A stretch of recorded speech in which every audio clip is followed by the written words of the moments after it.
There it goes. All right. All right. Bye.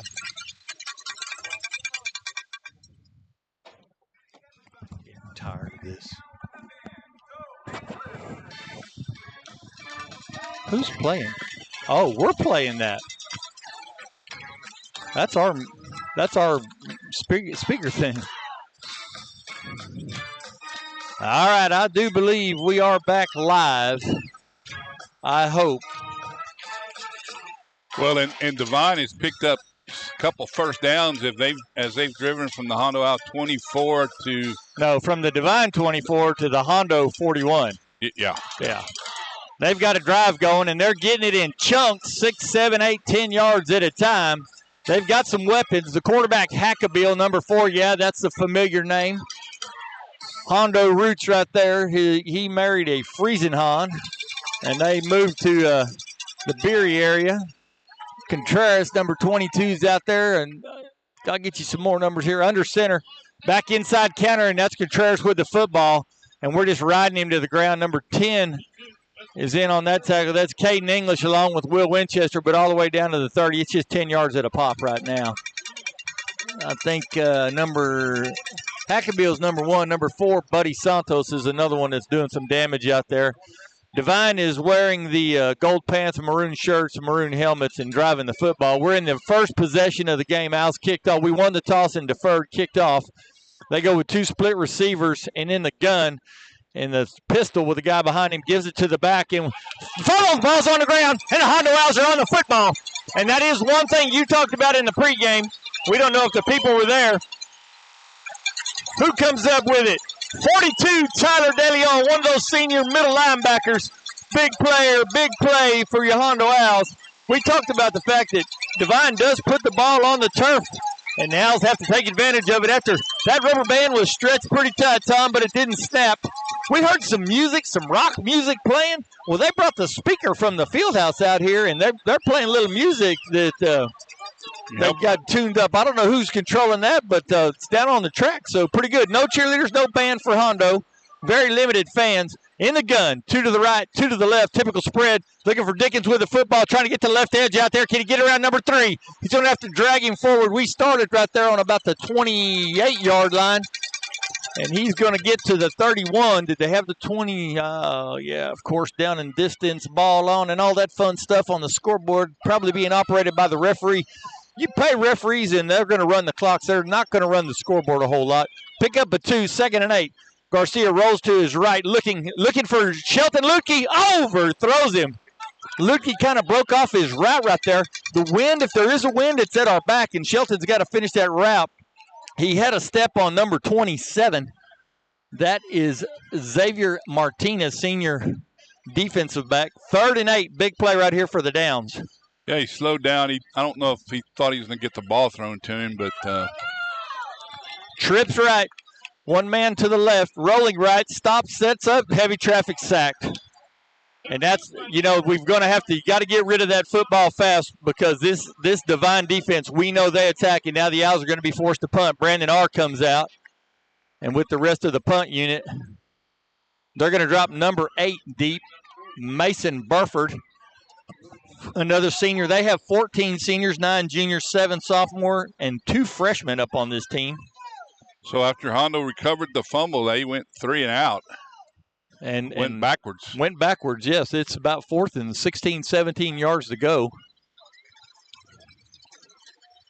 We had a guy move, and they're going to flag him. Our right end moved on that, and it was a bad snap. We might have dodged a bullet right there. The snap was good. That Brandon just missed. Maybe he heard the whistle or something, but our right end over here flinched. It's going to cost us 5. We've got to get to the 38-yard line for our first down, and he's going back to the 16-yard line. 17. Put it on the 17-yard line. That's where the ball's placed, so that's 21 yards to go for a first down. 8:20 left in the first quarter. Both teams have had the ball once. Devine fumbled, and Hondo's going to give it back on down. Snap is back. It's a good one. He gets the punt off. It's a high wobbler coming down at the 48-yard line. Devine Warhorse with the ball. Hit hard several times. in on that play. JoJo Tapia, Brandon Andreas, a couple of other Owls. Those are the ones I got. But it's a short field. It's a game of field position, and we talk about that week in and week out. Well, he kicked it from the 16 to the 45, so a 29-yard punt and a 6-yard return. And Devine's got great field position. Yes, a very short field. Up, going to run the option. Can we get him? He's deep. That's Contreras. Good hit. Hang on, baby. Where's the help coming? Get him to the ground.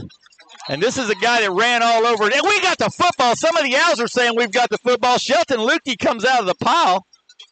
They're going to say his forward progress was stopped.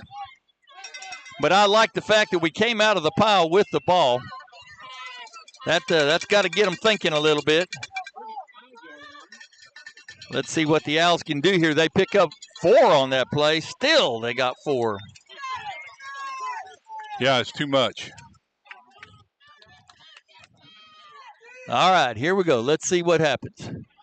Going to the right this time. Hackabill with the ball. Jules Cowan giving chase, but he breaks outside the containment. Another hard tackle, but that's first down yardage. Well, he got outside the containment is right and had good yardage down to about the 23-yard line. So he got about 12. And Devine is threatening here. They're running this offense almost to perfection. You know, they got P.J. Wells over there, and they got George V. over there. George V., a Hondo graduate. P.J. Wells, a longtime coach in Hondo. And if there's a game that they circle on the schedule every year, it's this one, you know for sure. In the gun on first down, back in the backfield by himself is Hackabill. He takes, and he's just going to run student body to the right. He made a quick little look, and he's in the end zone. Nope, they're going to push him out. But right now, the Devine Warhorses are exerting their will on the Hondo Owls. Yeah, he's going to be out close to the goal line. And their offensive line is getting a whale of a surge. They put it on the inside, just inside the 5, not quite to the 4. And he was in the gun. He caught the ball. He made a quick look to his left and then took off running to his right. And we followed the receivers, and he followed us. Under center this time. Takes, gives, number 4 with the football. Taught at the line of scrimmage. Dropped. Tyler DeLeon, another big play from the senior. He came to play tonight. He said this is his last shot at these Devine Warhorses. Right at the line of scrimmage. Second and goal from the 5. 6:50 left in the first quarter. Devine fumbled on their opening possession after getting a few first downs. Hondo was 3 and out. And now the Devine Warhorses, their second possession. They started on the outside of the 50. That game of field position as they come up. Hackabill under center, number 4 behind him. That's Santos. Fakes it to Santos. Little confusion. Contreras bounces outside twice, lowers the shoulder, runs over Lutke down to the 1-yard line. It'll be third and goal from the 1. Will Winchester, Shelton Lutke finally stopping Contreras. And that's a kid who has really physically grown from, I remember his days in junior high. And then last year when we came up and played, it was like, wow, that kid has grown. He is a load. Big. He's been breaking tackles all night, Bobby. Quickly to the line. They're tackled over to the right. Sweep to the right. Santos with the ball. Journey Rodriguez tried to come from the left side of the offense and get him, but they just overpowered us like we weren't quite ready for that formation. Touchdown, yeah. Hondo. Devine. Touchdown, Devine. Devine, yes, excuse me. So Devine gets the ball at the Owl 42-yard line, and they go 42 yards in 5 plays. And made it look easy. Snap is back. Kick is no good. Missed the extra point. And I tell you what, the band is sitting right behind those goalposts. You could have put them in a worse place, but I don't know where. That kid kicked that ball right into that band. 6-0, circle that. Midway through the first quarter. And the Owls, we need to step things up just a little bit. Yeah, both offensively and defensively. Our first drive, we were 3 and out. We had a third down sack. third down sack made it 4th and 17. So the Owls need to bear down a little bit here. Number 32 has the tee in his hand, and that is Jacob Featherly. And if you look in the program, he is just the kicker.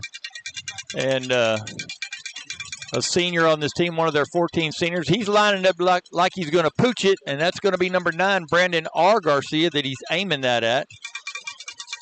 As he lines it up, you never know with Devine. You've got to be always ready. Could be an onside kick. I doubt that they'll kick it deep.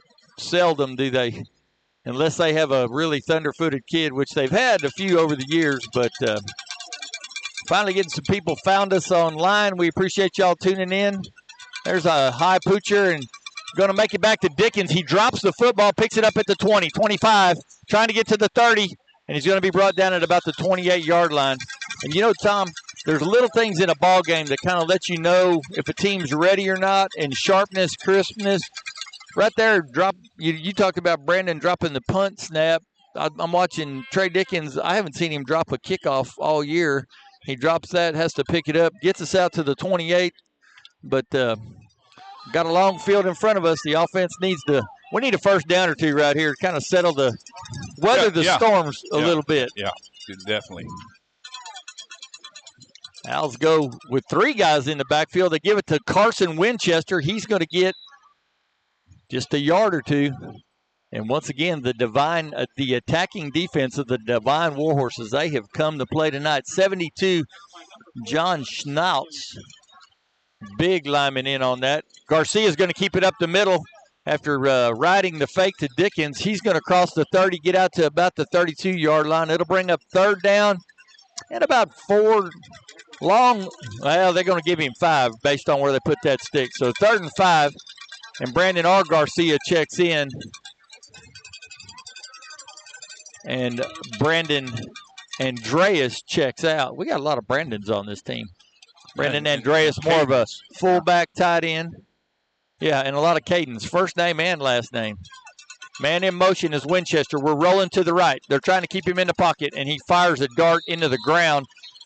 Caden Lentz comes up with the ball, but it's incomplete as it one-hopped to him.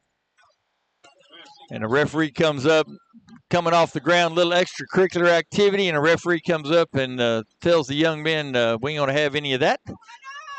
And this looked like more trash talking, but the Owls are going 3 and out again. Yeah, that was just a wide open receiver there, and Garcia just threw it down too low. Yeah, fired a dart, but it down around it one hop to him. Maybe held onto the ball just a little bit too long. Playing tight, I would say right now. The Hondo Owls are playing tight. Haven't looked this tight in a long time. We even looked a little more relaxed against Comfort. Snap is back. And they're going to say Brandon Garcia's knee was a low snap. Oh, my gosh. And they're going to say that when he went down to scoop the ball up, his knee touched the ground at the 20-yard line. And that's where the ball goes over on downs to the Devine Warhorses. And that was bad. That was bad is right. Foul 21. Yeah, and you couldn't tell from here. The referee had a lot better view, but the ball was low, and Brandon goes down on a knee to catch it, and that's dead ball. Dead ball, and they've got 20 yards. Hackabill keeps it. He's hit at the line. Paul Arredondo making that tackle.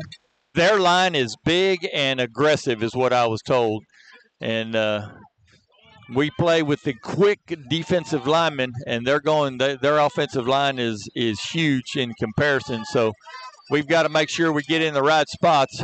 2nd and 10 for Devine on the Owl 20-yard line. Their 3rd possession. They lead the ball game 6-0. They're going to give it up the middle, and I'm not sure who's got it. Maybe Santos, maybe Contreras. They bend him over, drive him down. He's somewhere around the 17-yard line. It was Santos on the carry. He's going to get 3 to bring up 3rd down and 7. This is a huge play right here for the Owls. They got 2 plays, actually, because I would imagine Devine will go for it on 4th down. Yeah, there's definitely 4 down. All right, up to the line to come in the gun. Hackabill wears number 1. Behind him is Santos wearing number 4. He's got a stand-up receiver on each side now. Man in motion. The receiver rolls out. He's wide open. That's Contreras. He gets it to him, and he's going to be pushed out of bounds right at about the 11 or 12-yard line if I got the right angle over there, which will bring up 4th and about 2. We'll see where they set the ball. It's all the way on the far side of the field. Oh, it's the 13-yard line, so 4th and 3. Well, they say 4th and 1, but where that ball is and where the 10-yard line is 4th and 3. And they are, of course, going to go for it. I'm thinking we might be seeing some plays tonight they haven't run all year. Santos with the ball, first down yardage inside the 10. I know he started right on the 20 is where the knee went down for Garcia. So I knew that if they got inside the 10, it would be a first down. First and goal now at the 8-yard line. Owls trailing 6-0 already, and Devine threatening here late in the first quarter. Their third possession, but we've played pretty much the entire football game on the Hondo side of the 50-yard line. Our offense has had the ball twice, and we went 3 downs and out both times. They give this time. No, they keep it. Now Contreras on the edge, and he just pushes an Owl defender to the ground with a stiff arm, and then the second one's going to get him right around the 5-yard line. Let's see. And everything's happening on the Devine, on the 4-yard line. Everything's happening on the Devine side of the field because most teams prefer to go to their side, and that is running to their right at this time. So everything's way over there. We're on the top row of the bleachers, only about 10 or 12 rows here, so not real high, bad angle. Hackabill under center, going to give to Contreras coming around from the right to the left. Will Winchester, first Owl there. Down on the bottom is going to be Arredondo, but he gets to the 1-yard line. It'll be 3rd and they got 2 plays to make a yard. They send Contreras split to the right. Santos is in the eye. Toss to Santos, hit in the backfield, and he gets in. Are they going to mark him down? Nope, he's in. And right now, this thing is painted maroon and gold. It absolutely is. The Owls making lots of mistakes. They're not playing the type of football we've seen them play for 6 games. No. And they're going to go for 2 here to try to get back on the 7s. Our defense looks tired already, Tom. They just... Yeah, they've missed tackles, Bobby, and that's in the shotgun. With the back behind him. Now I just see lots of movement before the ball, and he's in the end zone for the 2-point conversion. 14-0 Devine. I'm like you. I thought I saw movement, but they're on the officials are on the line, and maybe they're just they're going and we're not. The line is hesitating, but the backs and receivers are moving. Yeah.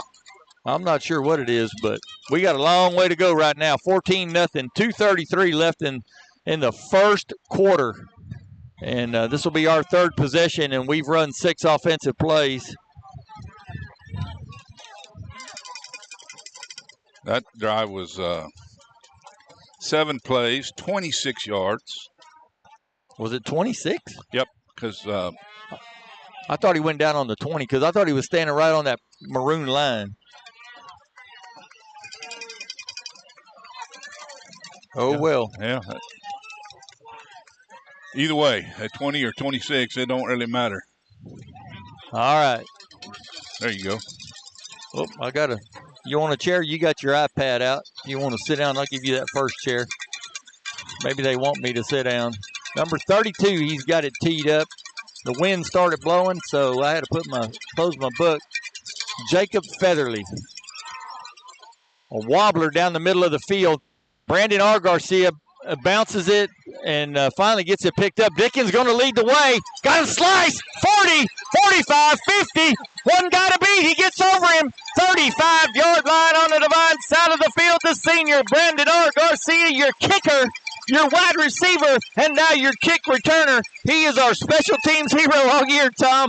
Boy, he bobbled that ball and finally got it going, didn't he? And sometimes that happens. The defensive team will relax a little bit, and he found that hole, and he took it down to Devine territory at the 35-yard line. And he got behind Trey Dickens, who just led the way. And once he got through there, things were looking good. All right, here come the Owls. Playing on the Devine side of the 50. Let's see if that inspires these boys. 2 to the left, 1 to the right. Fake to Dickens. Pressure coming. Poor Brandon Garcia, the quarterback, is going to be sacked.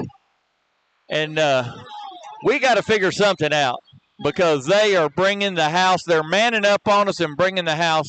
There's a flag way back upfield. Way back upfield. It is on the 9-yard line. Let's see what the referee's going to do. Holding against Devine. Holding a receiver way downfield. So the Owls will get a break there. Get a break, a 10-yard penalty from the line of scrimmage. And we'll get a fresh set of downs. Well, they're marking it from where he was tackled, from the end of the play. 10 yards from the end of the play. So Brandon was sacked back around the 38-yard line. So it's going to be, we'll get first down over, but it's going to be about 1st and 5. And right now, Devine's winning the battle of the trenches. As the Owls send 2 to the right, 1 to the left. We've got both, and now there's a stoppage in play. Timeout called. Timeout. I don't know who called the time. Somebody needs to call a timeout. I mean, the referee has stopped the game. And Coach Carey is asking for an explanation of why you've stopped the game. We're up there ready to run a play, and the Devine coaches come walking out on the field, and all of a sudden the head referee starts signaling to stop the clock. And I think they're trying to figure out where the penalty was supposed to. Maybe Coach Carey was arguing with him about the spot of the penalty. They marked off 10 yards from where Brandon Garcia was tackled. Now they're going back and saying that it was from the original line of scrimmage, Which 10 I yards. thought that was the right call, is from the line of scrimmage. That's what I thought too, but when they did it, I could justify what they did, tack it on to the end of the play. The Owls get a first down. The ball is inside the 25 now at the 24-yard line, and a fresh set of downs for your Owls with 2 minutes left in the first quarter, but we trail 14-0. Lukey in motion. Fake it to Lukey on the jet sweep. He's backside. Lukey's wide open. He gets it to him. Took a little bit too long. Shelton cuts back inside, and here comes a flag. I think a flag flying in. Some of these officials ought to buy some new flags. And they're saying a hold against Hondo. That'll be a spot foul, so it's downfield a little bit. Shelton was open real quick, and we didn't get the ball to him quite fast enough, I don't think, there. And then by the time we did get it to him, a Devine defender came, and Shelton tried to cut back. And sometimes when you're cutting back against the grain, a guy's blocking, and the defender changes directions on you, and your natural reaction is to grab him. So that went from a little bit of a positive play. It's going to go all the way back to the 34-yard line.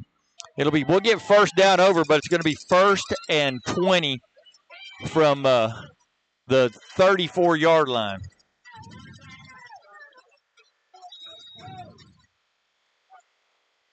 All right. Brandon J. in the gun. Trey Dickens, Carson Winchester with him. They give the Dickens off the left edge, and he just lowers his head. He's going to fall forward for about 3 yards to about the 31-yard line. I've been informed that from the Hondo class of 1997, Grace De Leon and Master Sergeant Michael Ramirez are listening and watching live from Okinawa. Now, if they're watching the Devine broadcast. I hope they've turned it down and tuned into the Hondo broadcast, so they won't hear anything about, they won't get the credit for watching. Little time, he's open. He's got him out in the flat. Winchester to the 20, to the 15, lowers his head a little bit, gets close to the 10-yard line. Good pass and catch that time. Short pass and catch. And, hey, the most important thing, Tom, We gave him time to throw the football. When you give Brandon time, he runs through his progressions and he hits an open receiver. That time, Carson Winchester out in the flat turns it into a first down. The ball is on the 11-yard line. We can get a first down without a touchdown. We might as well just punch it in. 30 seconds left in the first quarter. 14-0, Devine with the advantage. But the Owls threatening here finally on our third offensive possession. Split receiver way to the left, couple of tight ends in the game. It's just power football. Brandon Garcia pushing hard. Philip Cuellar helping out there toward the end, down to the 5-yard line or very close to it. That'll be the last play of the first quarter. They're going to get the score right down here in front of us. Sideline warning against Hondo. There's a flag thrown on the far side of the field too. And I don't know what that flag's all about. And these officials they realize the intensity of this football game, and they are trying to hold this thing in check. Maybe it was a sideline warning against Devine, because I saw the flag over there on the far side of the field. And the clock will expire. That's the end of the first quarter of play. Hondo trailing Devine 14-0, but threatening right there at the end of the quarter. Hey, don't forget, as the weekend comes and you need to stock up the freezer, you need to head west of Hondo out there to Primo's Processing, the butcher shop catering to the consumer that demands a premium product. They've got it all, tomahawk steaks, prime ribeyes. You want it, they've got it. Dried sausage. They got all those salamis, all that great stuff. They got some of the award-winning parisa that you can get right there. They'll process your deer here in a couple of weeks. They'll do it all. And our good friends over at the Hondo Anvil Herald, Medina County's newspaper since 1886. You can get a copy every Thursday, or a subscription for a year is $37. You can pick one up at the newsstand, or they'll put one in your mailbox. Keep up with the news from the cities, the county, school districts, local clubs, police and sheriff's departments, and much more, and the most thorough coverage of local and area sports you'll get anywhere. Amen. Yeah, you bet. All right, here come the Owls. First play of the second quarter. We've got the ball at about the 5-yard line. Second down. We can get a first down without a touchdown, but we just as soon punch it in the end zone. In the gun, and they're heavy to the left. Brandon's just going to follow all that beef. Can he get around it? And I tell you what, Devine has scouted that play. He gets back to the line of scrimmage. We've got Carson Winchester, Trey Dickens, and Brandon Andreas in there. And we've just been following them. We've run this play several times throughout the course of the year. Devine saw that cluster of running backs, and they just overloaded that side and came hard right at it. Third and 4 from the 5. Big play here for the Hondo Owl offense. Big play. Down 14-0. Hayden Lament splits left. All three backs in a straight T. We're going to run to the right this time. Brandon Garcia lowers the shoulder, fights his way. Man, he's got to have the first down. If he doesn't, he didn't get the touchdown, but he is right down there near first down yardage. Got to be. And the official on the far side holding up the fist for fourth down. That was a terrible spot. I thought he was within inches of the goal line. Well, they're going to measure now, it looks like. Well, they're going to talk about it for 30 minutes and line everything up, because that's what they like to do. In the old days, they just ran the chains out there. They don't do that so much anymore. On a turf field, it's real easy to line those lines up because the field's so flat. But here it might be a little trickier. And now after measuring by eye for 2 minutes, they're going to bring the chains out. Why didn't they just bring the chains out right away, Tom? Well, that's what we said, but never listen to us, do they? No.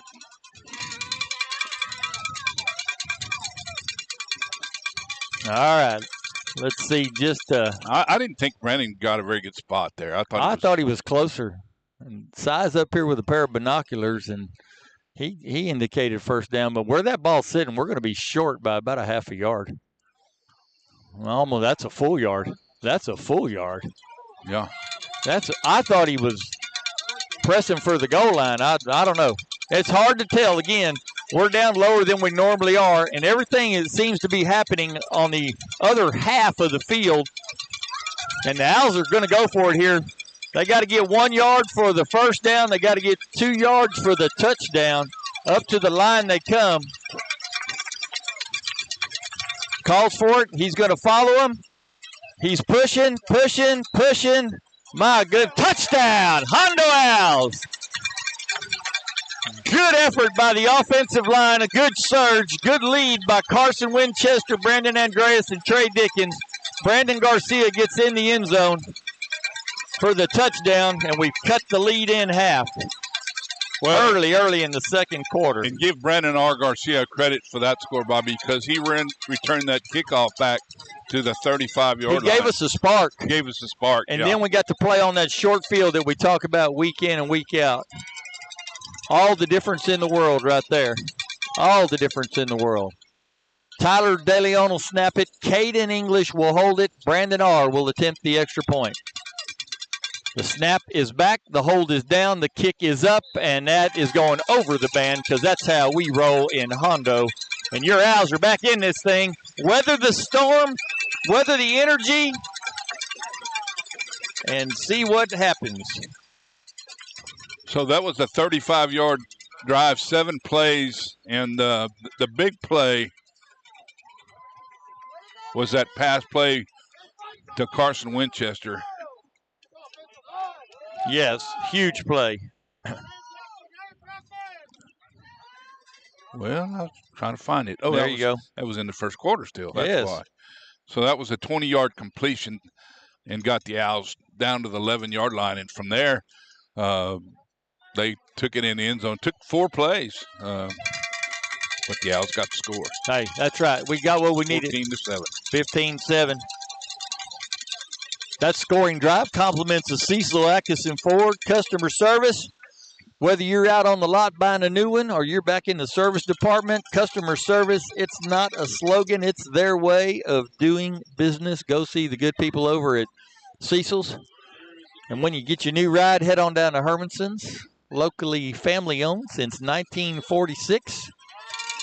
Home of the world-famous pepper steak. They're broadcasting live tonight. Go see Bryce and all the guys over there at Hermanson's and gals. Enjoy a meal and watch the ball game. Hopefully he's tuned in to the Hondo audio and the Devine video, right? Here comes Brandon R. What's he going to do? Pooch kick right in the middle of the field. That's going to come down. Number 22 fields it. No, that's not 22. That's 27. He's going to be hit and dropped at the 32-yard line. Kick that one right into the wind. And, man, I thought that one was holding up in the air. Now let's see if our defense can help us out. Offense did their job. Special teams did their job on the kick return, set up the O. The O answered the bell. And defense has got to come now up the with a defense stop has got to come up with a stop because this game has been all maroon and gold. When they've had the ball, they've just kind of exerted their will on us. We've got to find an answer. Here they come. Under center is Hackabill. He's got them kind of in a spread. Guys standing up everywhere. Man in motion is number 7. And there's a little confusion. Hackabill's going to have to keep it, and he's going to be caught. Finally going to be dropped. And I tell you what, that kid's a competitor. He was twisting, turning, trying to get away. He's going to lose a couple yards. They're starting at the 33, and he's going to be dropped at the 31. So he loses 2. He turned one way. The back went the other way. Little confusion. Showing us, Tom, that they are human, right? They are. They played a pretty flawless first half other than that first one quarter. fumble. Yeah. Or first quarter, yeah, other than the one fumble. And we didn't help them, though, Tom. You know, the snap on the punt was a little low, and we touched the knee and gave them a 20-yard field. And, you know, we didn't help them. All right, here we come. 2nd and 12. They have not thrown a pass. Yeah, they have. Extra point. Inside counter. Contreras with the ball in a big hole. Leaps over a Hondo. He hurdled Shelton Lutke and did not even touch him. And then he's out to the 47-yard line before the Owls can get him tackled. And, I mean, that just fired up the Devine huddle down there. They're slapping hands with him. And Shelton came up, and Contreras is such a big, strong young man. Shelton went to take his legs out like a smart defensive back would do, and he just jumped in the air and went over top of him. 1st and 10 for Devine. Spider cutting left, cutting right. He's got a first down to the Owl 40-yard line, and they're kind of exerting their will again after one bad play. Well, into Hondo territory to the 40-yard line. another first down, and the Owls just have no answers right now. 1st and 10 for Devine. The quick trap in the middle is hurting us. They'll run that a little bit, then they'll be going outside. It's nothing fancy, but they run it to perfection. Man in motion. This is the play they tried to run earlier, and that's Santos on the student body to the right. Good job by Caden English. Where are the Owls? And here they finally get there. 3 or 4 of them, including Will Winchester, Shelton Lukey, and Dalen Fawn. But the young man picks up yardage down to the 35-yard line. Give him 5 on that carry. Yeah, the Owls have not pursued very well at all. They had 2 receivers to the right, and then they sent a man in motion from the left to the right, overloading with 3 over there, and then just toss sweep to Santos. He's fast and shifty, and he's got a little power when you finally grab him. He's got his hand down this time. They're going to go Contreras out of the wing, and there was a good job by Lukey getting up the field, but we can't get him, and finally Jules Cowan comes over and hits the young man. Shelton Lukey did a great job from his safety position getting up the field and making Contreras bounce that thing outside. He's going to lose a couple yards. That's going to bring up 3rd down and about 7. Ball's back at about the 37, 38-yard line. And this is a big play right here, Tom. It is. Yeah, we stop them right here, force them to go for it even on 4th and long, which I think they'll go for it. But that just depends on if it's 4th and Hackabill under center, man in motion, and they're going to roll to the right, pass it right. Oh, they've got a great screen set up, and Contreras has all the room, and he's in the end zone. There's a fight going on out here in the middle of the field, and now finally flags are flying, a helmet's off. That's going to probably be after the score. Things getting heated. Well, you got to really like the Devine play call, Bobby. Little screen pass over the middle, and the Owls were rushing the quarterback hard, and he just didn't have any defenders left.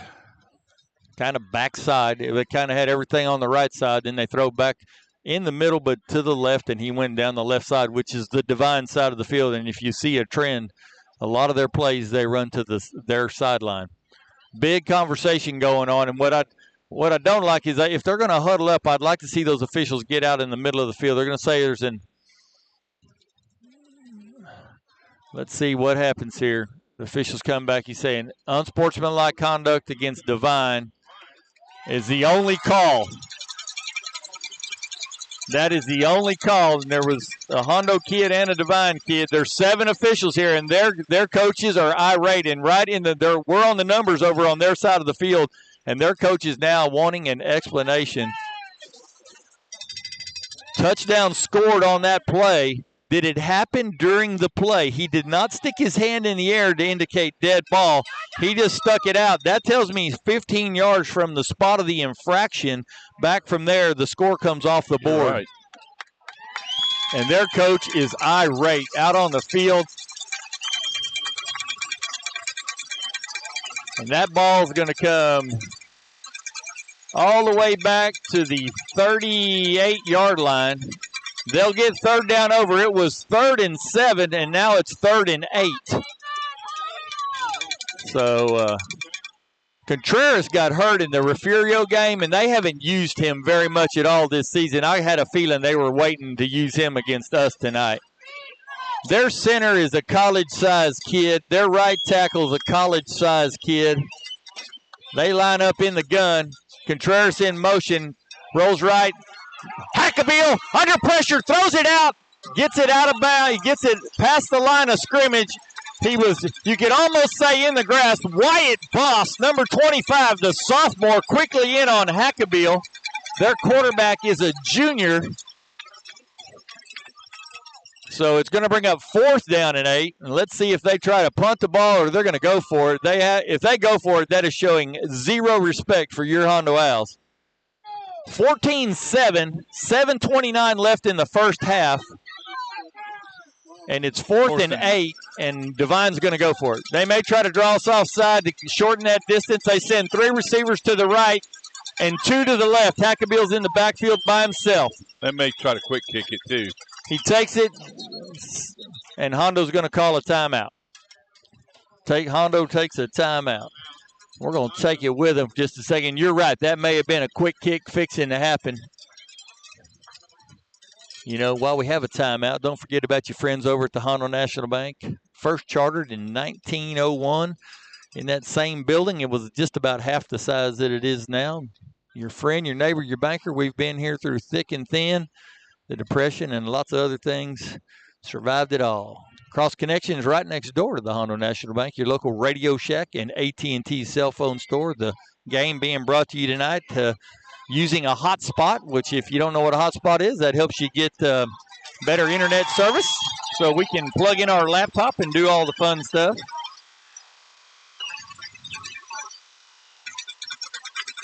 So here we go, 4th down and 9. So the out defense on the field. All right, let's see what they're going to do. They had sent 3 receivers to the right side, 2 receivers to the left side, and Hackabill was in the gun, but you were thinking Hackabill might just punt it out of that situation and we don't have anybody back and they would pin us deep. Different formation as they go with Hackabill goes under center. 2 guys to the left, now 3 guys to the left. Now they're confused, and Devine takes a timeout. Little cat and mouse going on here. It's still 4th and 8. Doesn't matter. Hey, don't forget about our friends over there at Medina Electric Cooperative. You know, there's an app for that. You can manage your electric account and report outages with the push of a button. Download the Smart Hub app. Then you go and choose Medina Electric as your provider.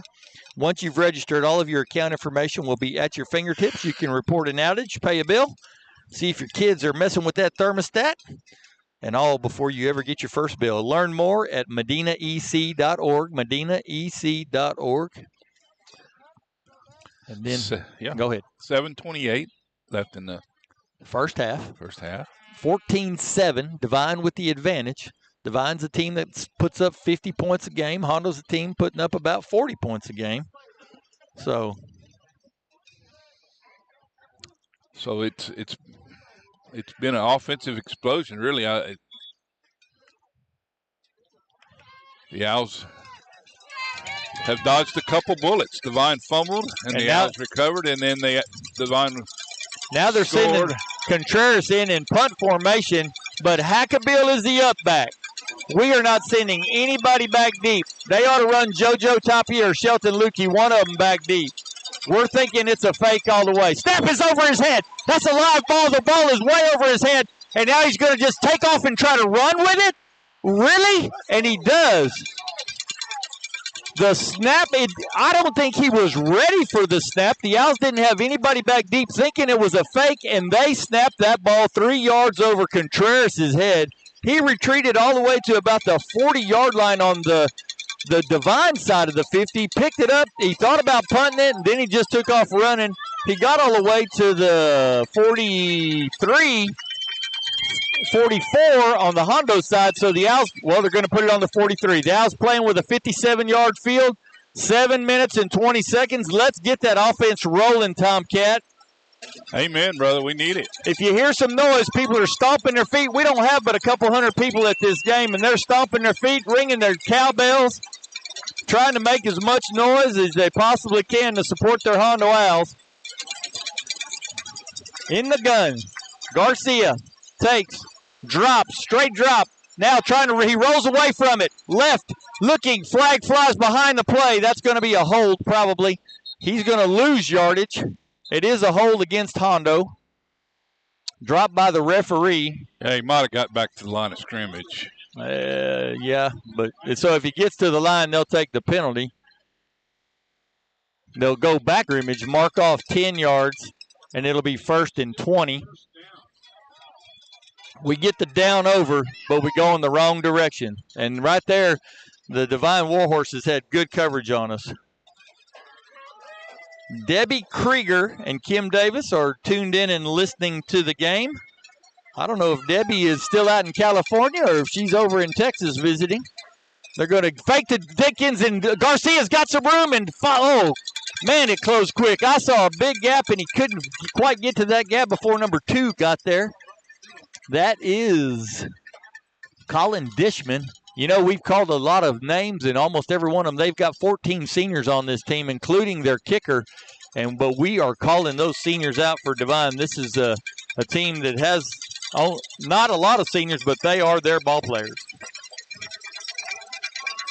All right, up to the line. 2nd down and 13. And the Owls trying to throw a screen middle, and oh my gosh, that was a disaster. Absolute disaster as they sniffed that thing out. And they had 3 guys behind our offensive lineman, and as soon as he caught the ball, Dickens was dropped for a loss. It's going to bring up 3rd and 15. And the Owls just Devine's just keeping the pressure on us. We can't find a rhythm, can we, Tom? No, we cannot. All right, 3rd and 15. Lutke in motion. We fake to Lutke on the jet sweep. Stepping up, going deep down the sideline. I don't even know. Oh, my gosh! Oh, my gosh! Carson Winchester. I wasn't even sure who he was throwing it to because he threw it into double coverage. There was a Devine Warhorse on either side of number 20, Carson Winchester, when all of a sudden this bolt of lightning comes from the ground and goes up in the air, and that number turns sideways, and I see the 20, and he reels it in, the sophomore, with his 2nd big play of the ball game. Garcia's going to keep it on the option keeper. He pulls it out from Dickens. He's got some room down to the 10, inside the 10-yard line before he's dropped. And now the Owls have found that continuity. They got a little rhythm. We're in the attack mode. Our coaches are saying, get up there, run the play, splashing it in, holding the signs up. We're on the move. The Hondo Owls threatening. 5 minutes left in the first half. They're trailing 14-7, but trying to make something happen. Garcia's got a lead blocker, diving down to the 1, maybe the 2-yard line. It's 1st and goal. That was from about the 8 or 9. Again, why does everything got to happen on the other side of the field, Tom? I don't know. It has happened on the other side of the field all night long. They've got it at the 3-yard line. Here come the Owls, 2nd and goal. In the backfield, Winchester and Dickens. He snaps for the snap. He's keeping it up the middle. Touchdown! It's got to be a touchdown. Oh, my gosh, I can't believe we have it. Now, finally, the referee from the sideline ran all the way to the very middle of the field. Brandon Garcia just plowed his way forward, following the lead blockers, and he was in the end zone. Philip Cuellar with a big push right at the end of that. And now we got us a ball game. We've leveled the field, pending an extra point. Tyler De Leon's going to snap it. Caden English is going to hold it. Brandon R. is going to attempt it. Snap is back. Hold is down. Kick is up. Oh, he makes them so pretty. 14-14. 4 minutes and 58 seconds left in the first half. And we've leveled the field, folks. I hope you brought your lunch because this is going to be a 48-minute war, baby. Devine with the early start. Hondo answering. Stephen Brooks says the game needs more cowbell. We're giving it all to give, and I'm sure they can hear some cowbell in the background. And I hope we're still on, Tom. I have lost all my listeners. I've lost every one of them. No, now I'm back to 51. Okay. This new technology, I almost like it better with a cell phone, right, brother? It's kind of scary. We get it going, and then all of a sudden we're losing it, getting it, and losing it. Oh, altogether, we got 4 minutes and 58 seconds left. It's 14-14. 14-14. The Owls have battled back down 14-0 at the end of the first quarter. The Owls have battled back. Hey, we've made a couple of great plays. Carson Winchester with a huge reception on that one. Devine's made a couple of bad plays. Snap over the punter's head.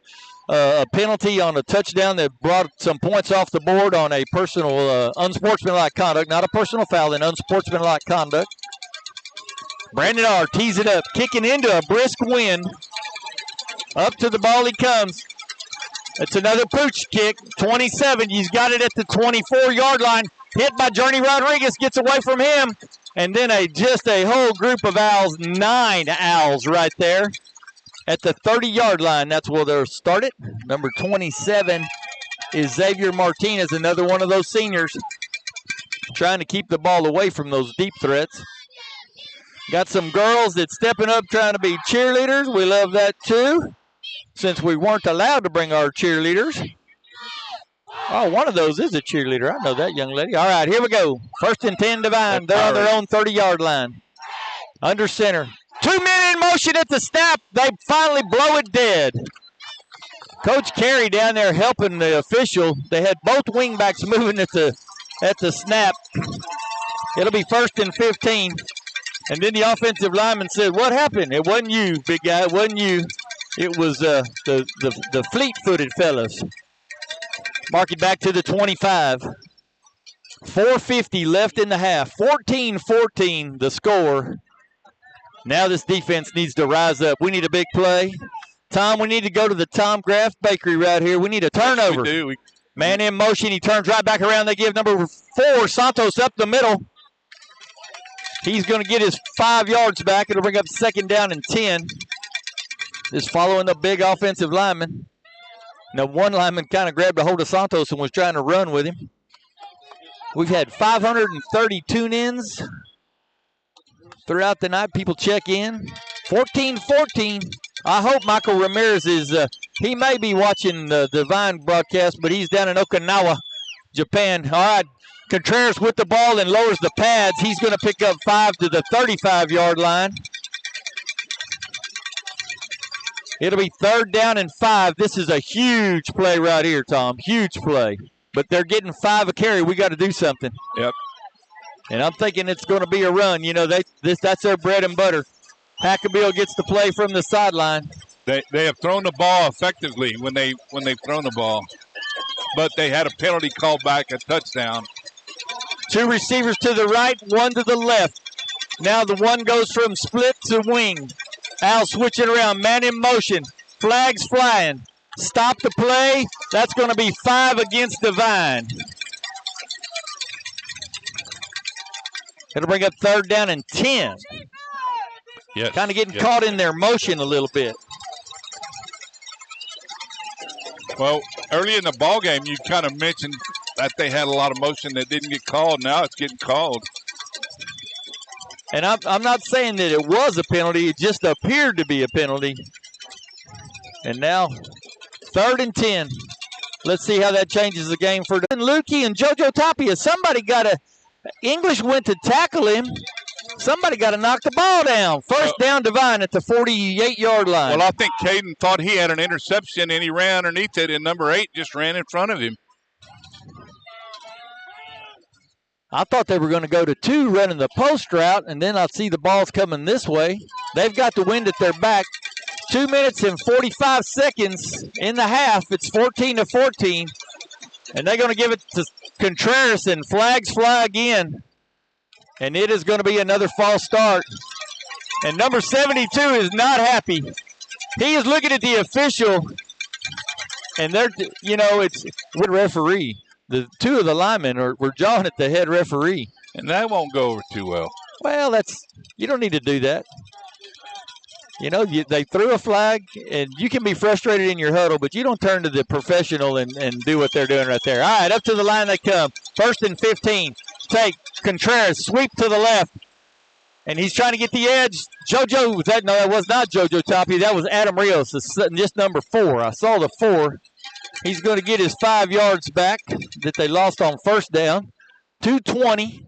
Looks like they got him out of bounds. Clock is stopped. Boy, that pass play was huge, Bob, because the Owls had it defended, and number 8 just came and stole it. We just made it look like we weren't quite as hungry for the ball as he was. Yeah, that's exactly right. Got to know what's going on. Remember, you're playing defense first and offense second, you know.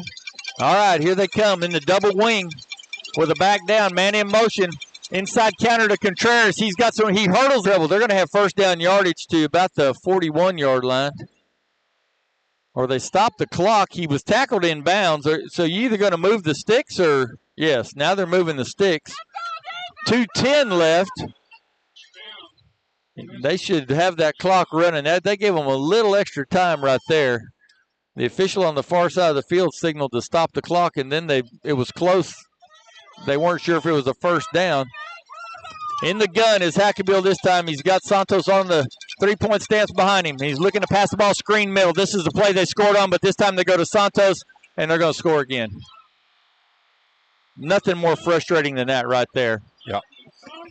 Run the same play twice and score on it twice. One time it came off the scoreboard because of the penalty.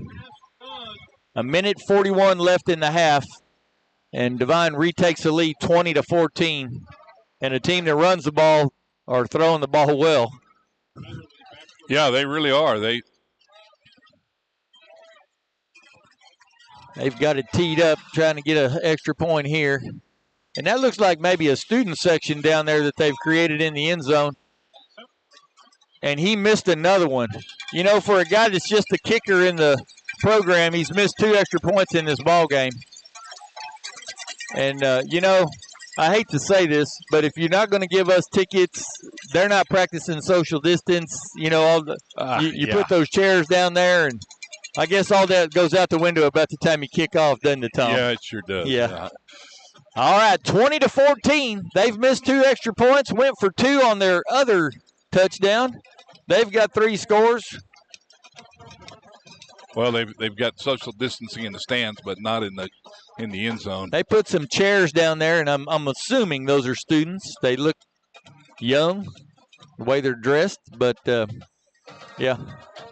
All right, let's see if the Owls can have a big return here. See what they'll do, kicking with the wind at their back. First time Devine has kicked this direction, Tom.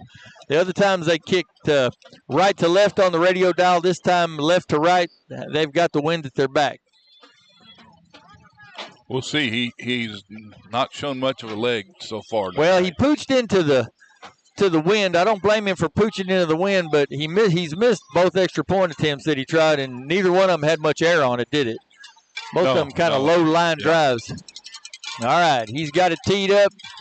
He's coming up to the football, 10 yards back, and he kicks it high and deep.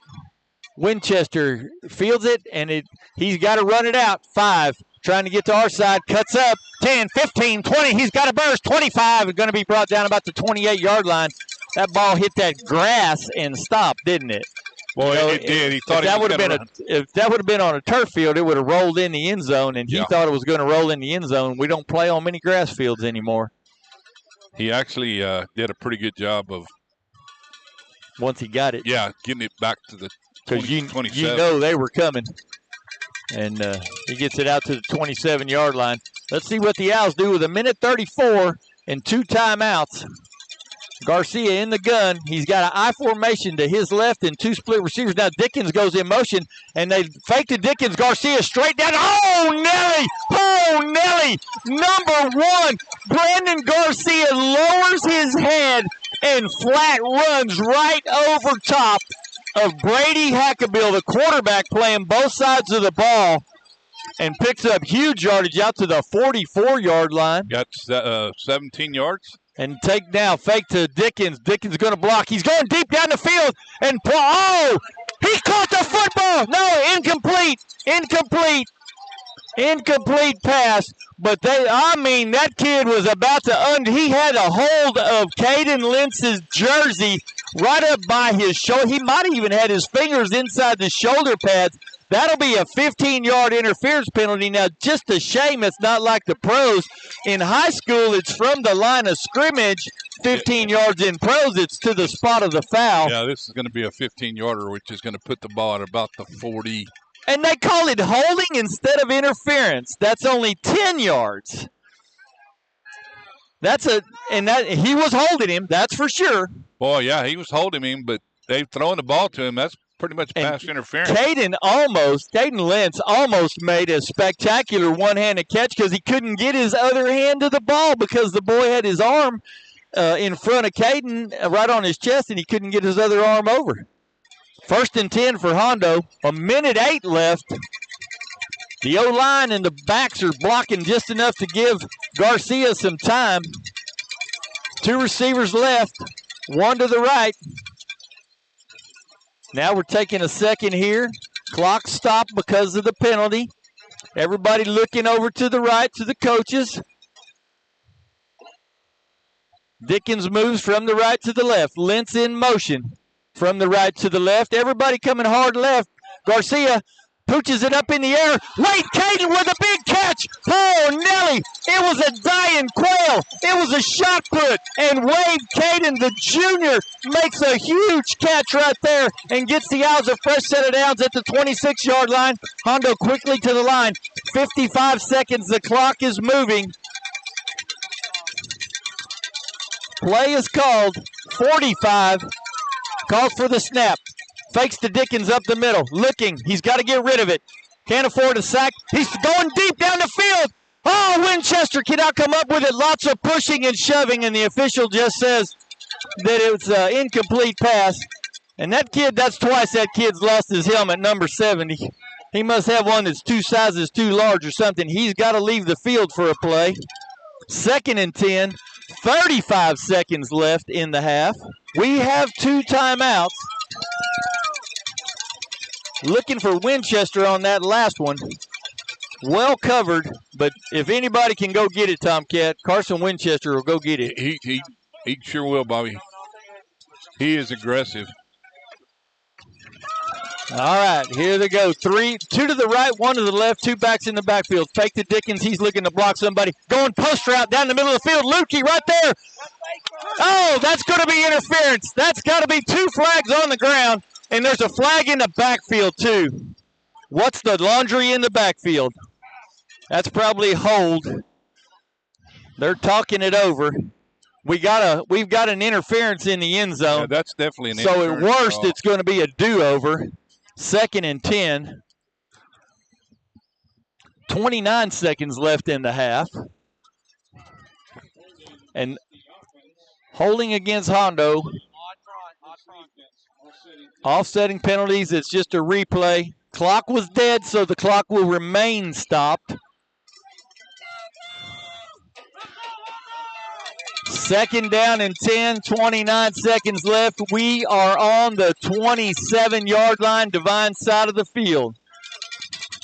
You know, I'd be tempted to run the ball. Send the receivers, they're going with them. A little play action. Yeah. We have not seen much of Trey Dickens this evening. Play clock down to 12, and now we look like we're ready. 2 right, 2 left. Dickens in the backfield. Snap is back, rolling to the right. Throwing to Lutke to the corner. He's got the football, and he's out of bounds. It's a catch and stop the clock with 23 seconds. Brandon Garcia was dialed in on Shelton Lutke the whole time. Now Devine is calling a timeout. Devine has called their final timeout of the half. Hondo Owls have put together an impressive drive, and they've got the Devine Warhorses on their heels right now. Yeah, that time Garcia rolled right, had a little pressure, but got a good block by Trey Dickens to clear him. He threw the ball out and got Lutke. Good catch that time by Lutke. We got 29 seconds left. So, and we got 2 timeouts. And the ball's on the 5-yard line. Yeah. So we can run the ball here. Yes. We pretty much have the whole goal line playbook. Yes, yeah. We can get off 2 or 3 plays in 29 seconds. Hopefully we just need 1. One will be nice. Shelton Lukey going to come off the field after that great catch. We're going jumbo. Brandon Andreas, Carson Winchester. And Brandon Garcia is just going to follow in behind them. Can the line get the surge and push them down? They're going to be down around the 2. 14, 13, 12, 11, 8, 7, 6, 5. Snap again. And we've got call timeout. The clock's at 0. The clock's at 0. did we get the timeout called before it went to 0? And they said we did not. The Hondo Owls are staying on the field. The Devine Warhorses are running to the dressing room. They're reading the 0 on the clock. And one thing about COVID is it has allowed us to go down the field. In the old days, 25-yard line, the 25-yard line. But with COVID, they've tried to spread the kids out a little more. So all of our coaches and kids are down around the 5-yard line, and they're saying it's halftime. Oh. Took a little bit too long. Coach Carey, he wants an explanation. That took a little bit too long to get that playoff, and the officials are the Devine coach, who they already gave him the benefit of the call. Why aren't they explaining it to our coach as to why? And the Devine kids are in the field house, and our kids are standing on the sideline waiting to go in. And Coach Carey says, hey, come over here and please give me an explanation. And that's where Berry Field is a little bit more. We've got the extra scoreboard, and we've got clocks on top of each play clock, and Devine has one official game clock. It's on the scoreboard, and, of course, we were going the opposite direction. Yeah, Bobby, I think with 2 timeouts, my question is well, why didn't you call a timeout before you ran the play? You're trying to keep them on their heels. Yeah. You're just trying to keep them on their heels. So either way, this is not going to come back, I don't think. No, I don't think so either. And we need to not waste halftime. We need to get in and get to working on things. 20-14 at the half. But it's a half that ended on the 1-foot line. And we get the ball to start the second half. The officials have realized the level of this game, and they are they're trying to manage it and keep it under control. But it's a full-time job. I guarantee you that. It's a full-time job. Yeah, that's very unfortunate. What a first half that we've had here, Tom. Just a crazy, crazy turn of events.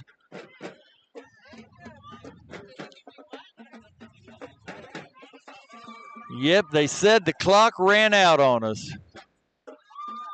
We thought we had 1 second and had called the timeout. They said the game clock obviously was at 0. And but the officials on the field have the right to overturn that, but they chose not to overturn it. They said that it was not at 0. So they're the ones that we have to live with their decision, don't we? Yeah, that's tough, because I understand you want to keep that momentum, but to me, you got to call a timeout when you got 27 seconds left. Too bad they don't. Do they have like a 20-second time, 30-second timeout like they do in some of the other ones? No, We could. Yeah. Well, we'll move on. Well, you got the stats, brother. I was kind of waiting on you there. Yeah. Of course, Devine scored in their their first possession they fumbled. Their second possession they scored. Their third possession the Owls gave the ball to 26-yard line and they scored. Went up 14-0.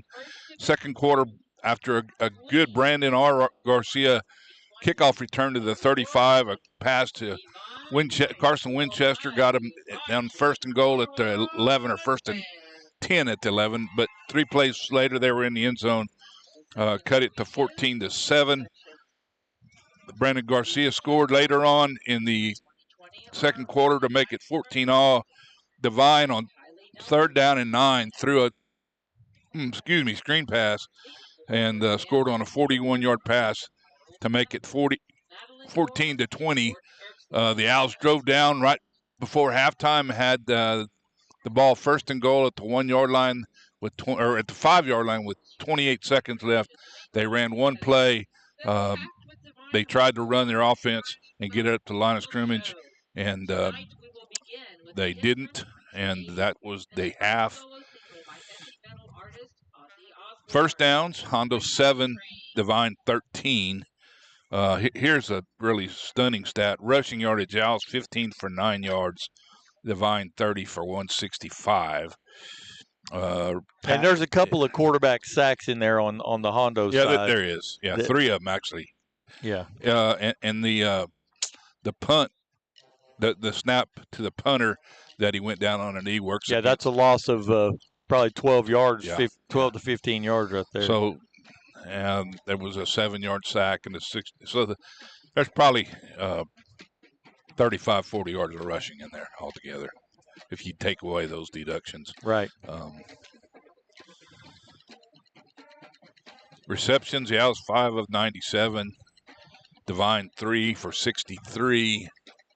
And none of them bigger than that 41-yard touchdown pass. Penalties, yeah, I was 2 for 15. Devine 8 for 87 yards. Third down conversions, Hondo 0 of 4. That's what's killing us. Devine 3 of 7. Fourth down conversions, Hondo 1 of 3. Devine 1 of 1. Time of possession, Hondo 10:32. Devine 14. Some individual stats. Brandon Garcia, 10 rushes for 18 yards and 2 touchdowns. Trey Dickens, 2 carries for 4 yards. Both of those were trying to do sweeps, and he got 2 yards on each carry. So that's pretty much it. Carson Winchester, 2 catches.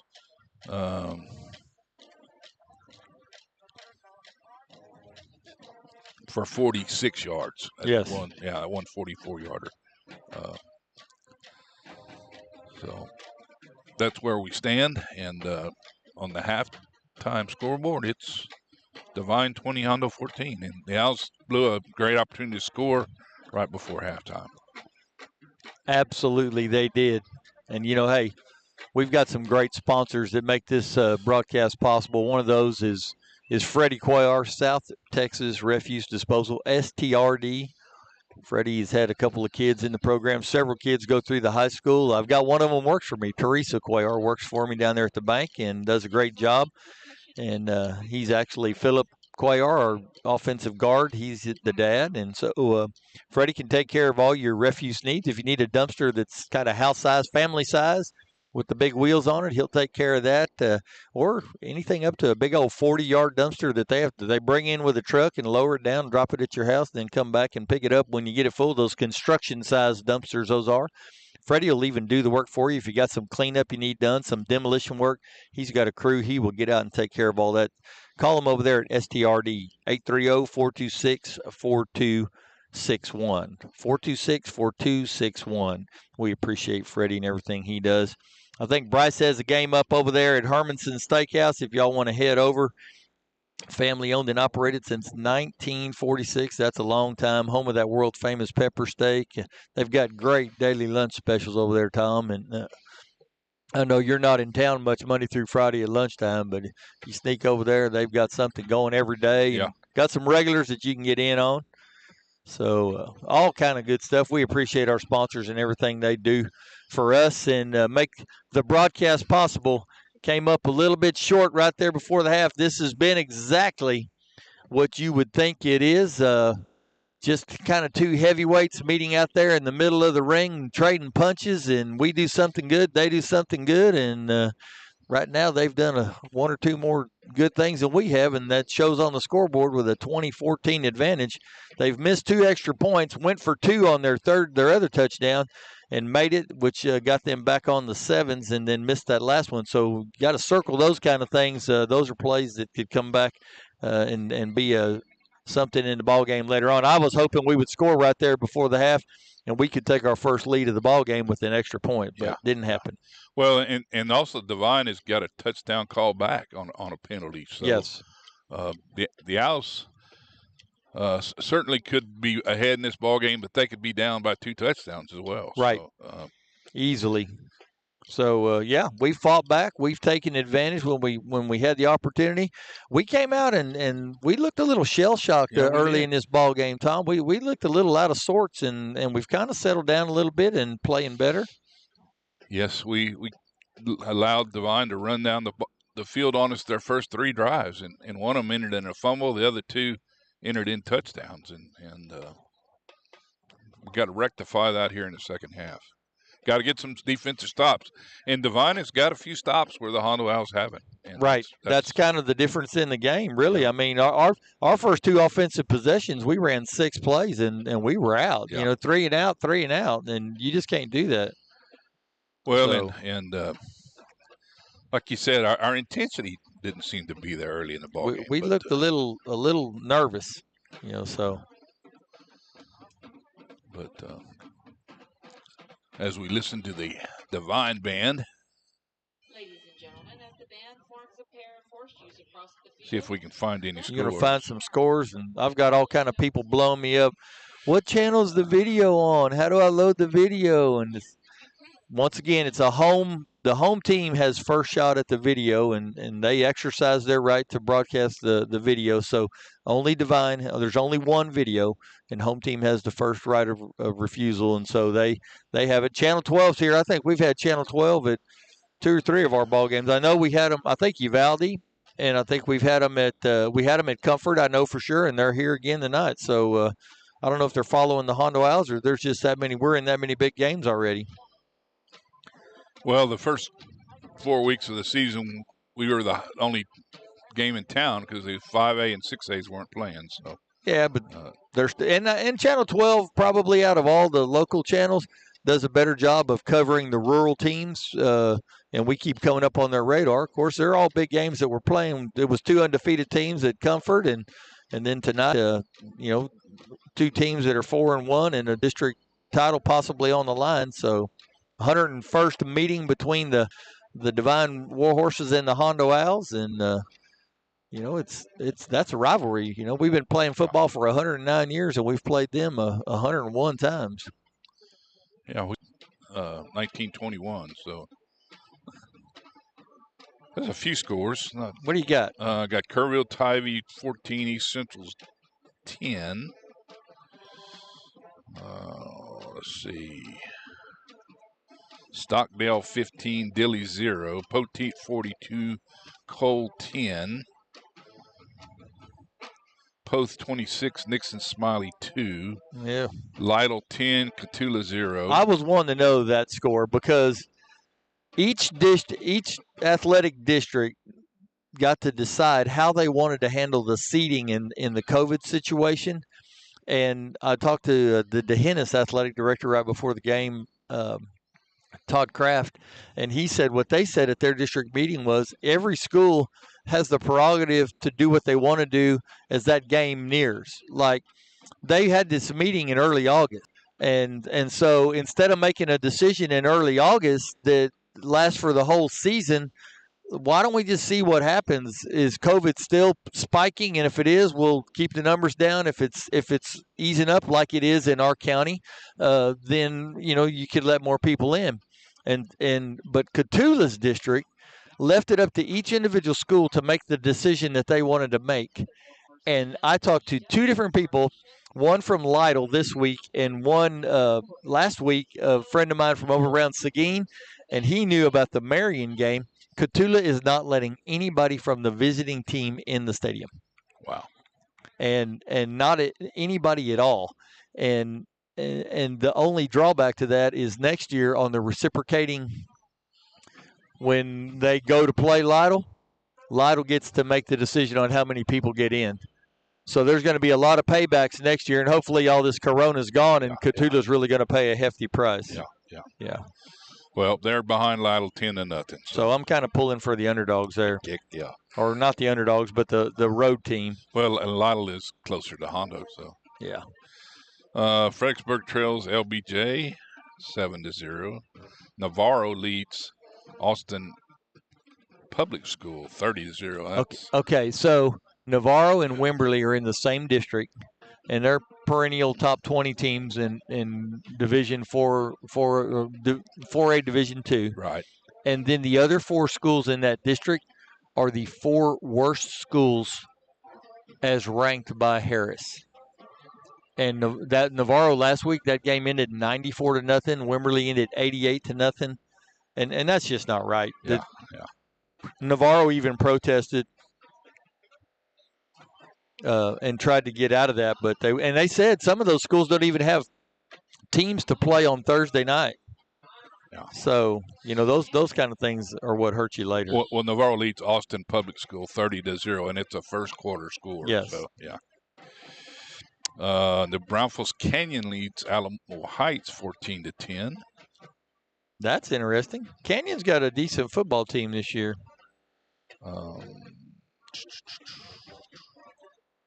Let's see who else I can find on here.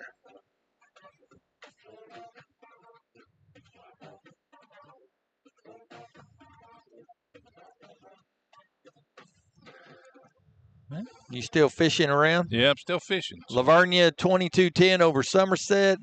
Blanco 34-0 over Luling. Poteet 42-10 over Cole.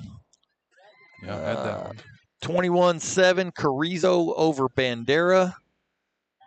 Of course, our score, Pearsall and Crystal City. That game has been postponed because of the corona. Hey, our volleyball team was victorious tonight. Straight sweep over Carrizo Springs. Then they're on quite a winning streak. They are undefeated in district. They're in the second round.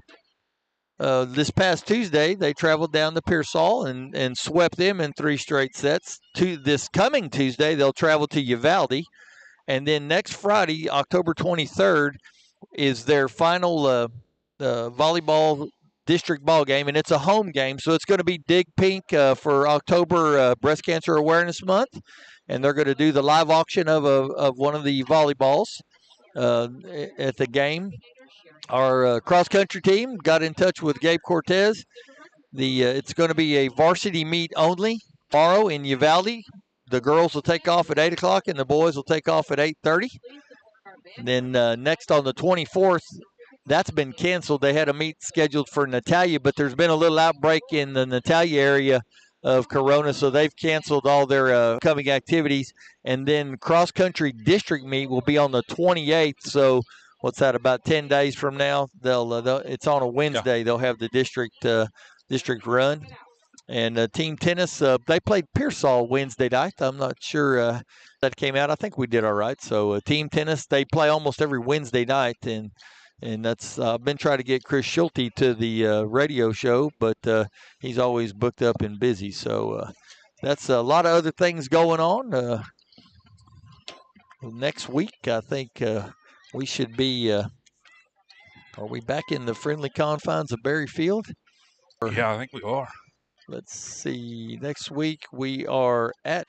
That's 2019. Oh, I don't have the Hondo schedule. I've just got the Devine schedule. Their 2019 results and their 2020 season. So I do believe. No, I know we're home. Yes, I know we're the home team because Alicia was asking me if I would help with the sale of the auctioneering of the ball, the pink ball. And I said I'd love to, but you got to realize there's a football game that night. And I think we're playing Carrizo Springs in football. We do want to thank our sponsors, South Texas Refuse and Disposal, all the waste help you might need. Give old Freddie a call over there, 830-426-4261. Medina Electric Cooperative, over 80 years providing quality electrical service. And, when the storms get bad, those guys load up and go out. So we appreciate what they do. Cross Connections Radio Shack, your local AT&T cell phone store. This we're using a hotspot that they've provided. They give us the hotspot and they gave us the service. So we really appreciate all the good folks over there at Cross Connections Radio Shack. Hermanson's, we've mentioned how Bryce is trying to get the games broadcast there. And you can sit and have a meal and linger a little bit after. And I think he's even putting some kiddie movies out there in the backyard on a bigger screen to give the kids something to do if you want to stay inside and enjoy the ball game.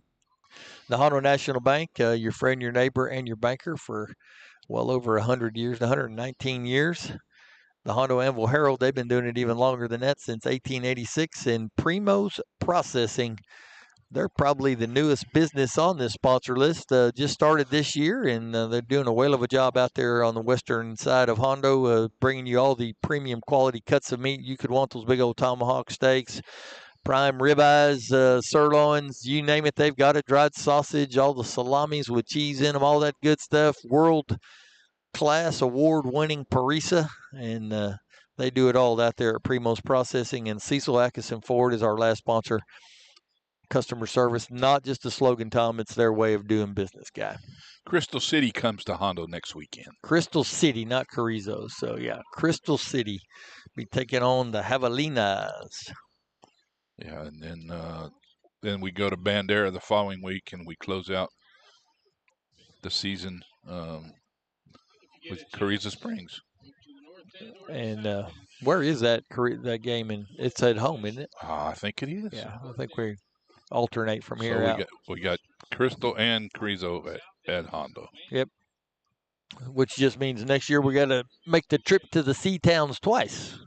So, hey, right here on Warhorse Stadium, 20-14, Devine with the advantage. The clock shows 5 minutes and 40 seconds left in the halftime. You've kind of ran over the stats. The game started by Hondo winning the toss. We deferred our decision to the second half, kicked off to them, and boy, did they get the machine going. They started driving down the field, and then they fumbled the football right down here. So that makes that decision work out. Right. But the problem with that was we went 3 and out, and we punted back to them, and we had to punt into the wind. Well, we had a penalty, too, seemed like we had a penalty that moved us back 5 yards, and so they got the ball in really good field position. Oh, absolutely. And they ran on a short field, and they got a touchdown. And then they kicked off to us, and we went 3 and out again, didn't we, Tom? Yeah, we did, and then we tried to the center snap was low to our punter, and he had to go down on one knee, so they marked him down. As he went down to scoop the ball, which was right at the ground, that one knee touched the ground, and the official was on top of it. He blew his whistle immediately, killed the play right there on the spot, ran out, and Devine had the ball, you said, about the 25, 26-yard line, and they ended up punching it in the end zone pretty quickly. And it's 14-0, and we don't even know what's going on. We're still in the first quarter. Yeah, we recover and score a couple touchdowns and then give up a Devine tie that thing up at 14, looking good, getting that momentum, getting back in the ball game. And then then Devine, they score. They come right back on us and score on a screen pass. And then we get the ball back with, about a minute something left? Yeah, about a minute 50. And we drive all the way down the field, and we needed a minute 55, didn't we, Tom? Yeah, we did. We got to the 1 yard line as the time ran out. So. And that's where we sit right now, 20-14. The good news is what? Good news, we're going to get the ball to start the second half. We get the ball to start the second half. So you have a chance to score and take the lead. And got to get some stops against this Devine Warhorse team. We need to run some offense too. Let's keep our offense out there on the field, and then that'll be one of our weapons, and then hopefully you're right. We can get some stops. And Devine, it looks so simple, doesn't it, Tom?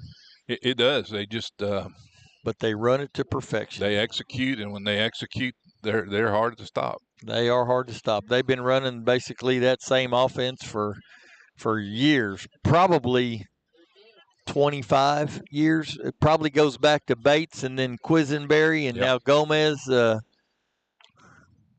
It's just amazing. And I know they started they started in 7th grade, and they just keep going as the years go. They add a few more pages to the playbook, and just kind of complicate the blocking schemes a little bit, and there you go. Yeah. Now their announcer giving a few of those scores. The halftime score: Carrizo over Bandera, 21-7. Bandera snatched defeat from the jaws of victory last week. They had, I think it was Crystal City on the ropes, and they were ahead with just a couple minutes left. And the next thing you know, I went back and checked the score, and they lost. Let Crystal City score right there at the end of the game. So. Well, that's our 3 district opponents after Devine is Crystal City, Bandera, and Carrizo. So. And we beat Pearsall last week, so both of us are 1-0 in district. Somebody's going to leave here 2-0, and we'll see who it is. Well, the Owls need to get off to a good start in the second half. They have not really taken advantage of. Well, they have taken advantage of the only decent field position they had. That 35 they got to score. But other than that, Devine has won the line of scrimmage battle, and that's kind of un-Hondo-like. Un-Hondo-like is right. Especially this year, we've done a good job on the line of scrimmage. Al's down in the south end zone, going through some warm-up, getting those legs livened back up after sitting down for a while, doing the old karaoke drill. Devine down in the north end of the field, doing the same thing, getting ready to run through the air inflatable helmet. And let's see if this Al offense can come out on fire. Obviously, we were throwing the ball well, but were they? What was their defensive scheme? Is kind of, did they have a couple extra DBs in the game? And because the rush would, Brandon, if you give Brandon time, he's going to pick you apart. And he had time on that drive, and he put it out there. Yeah, they got pressure on him early, but the last second quarter he didn't get nearly the pressure. Especially that last drive. So yeah, and they have to respect our receivers. It's obvious they're having a hard time covering our receivers, and obviously too, Tom. And the flag is hanging a little more straight down.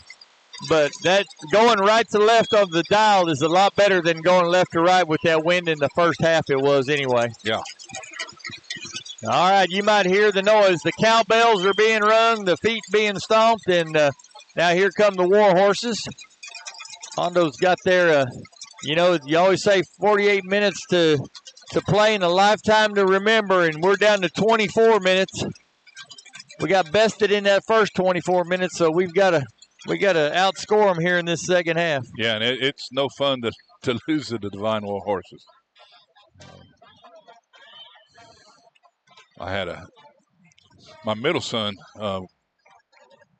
played Devine and lost to him during the regular season, and we faced them in the playoffs, and the Owls won pretty handedly. Well, and that when we lost in the regular season, I think we turned the ball over 5 times. Yeah. And that was a game we didn't think we could win. And then when it was over, we realized we probably could have won that game. And then we came back in the playoffs, and, we whipped them pretty good. Yeah. Yeah, that was just a few years back. I think we can look that up real quick.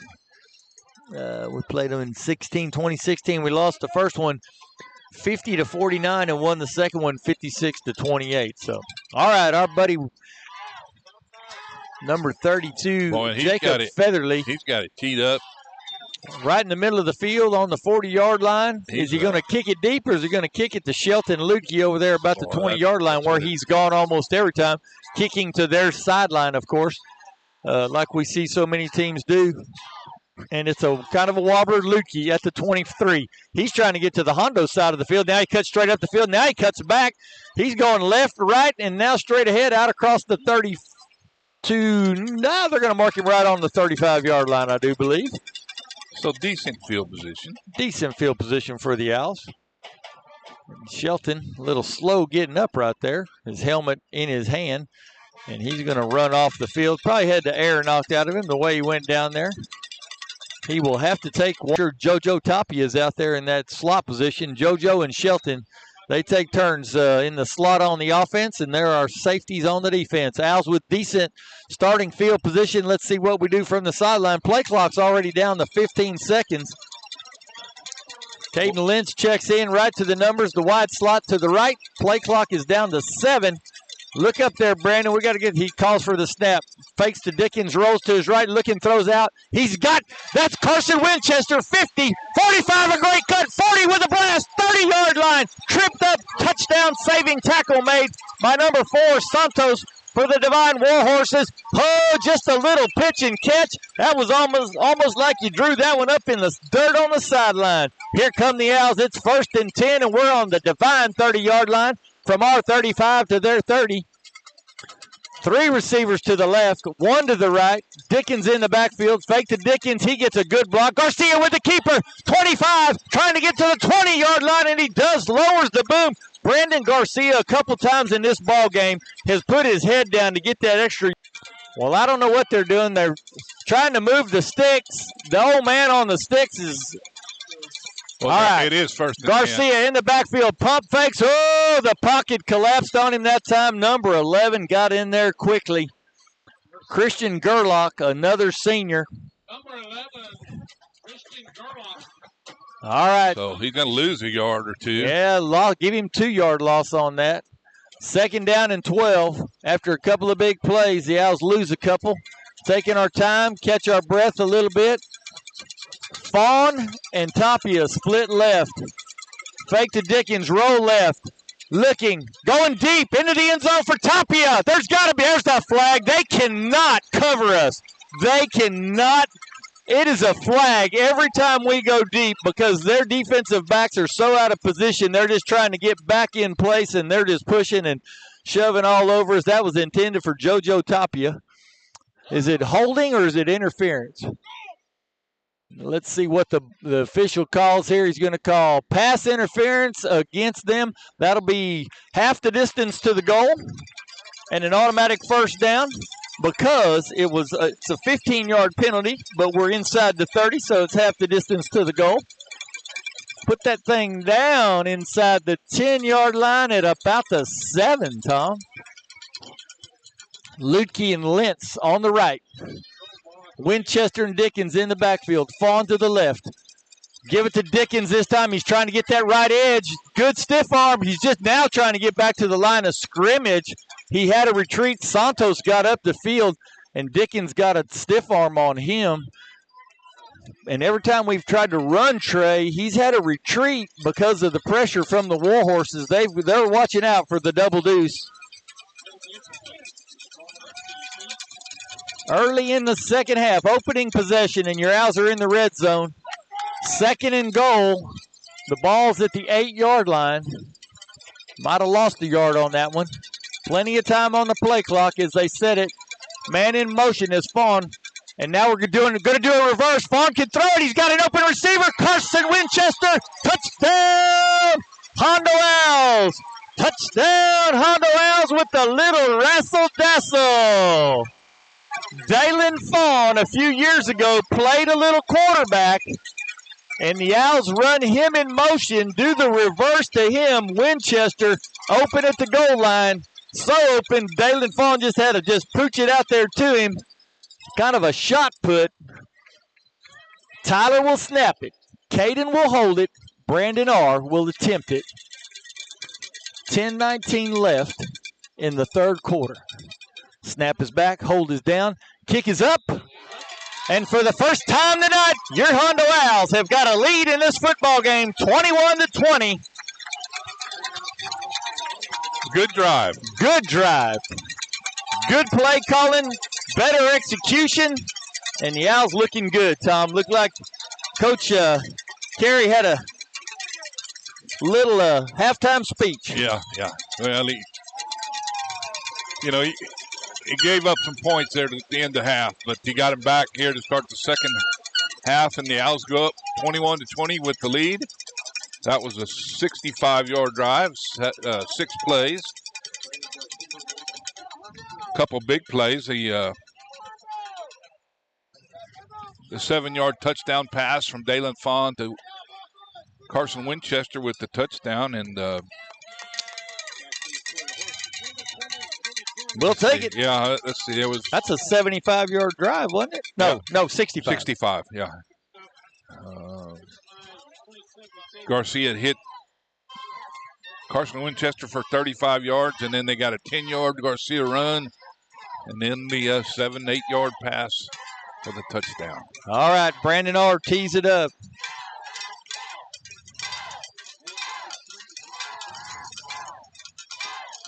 So I'd like to see Brandon just boom one here.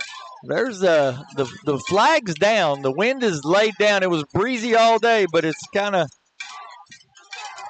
Yeah, the flags over on the other side are kind of blowing more than the big flag. Yeah, and maybe the weight of the big flag.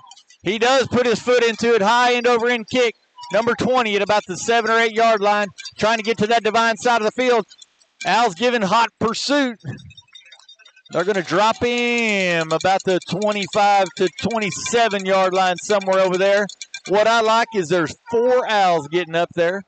Dalen Fawn, number 12. Brandon Andreas, number 40. I see number 85 in on that. And Wyatt Boss. 85 is our freshman, Leland Rodriguez.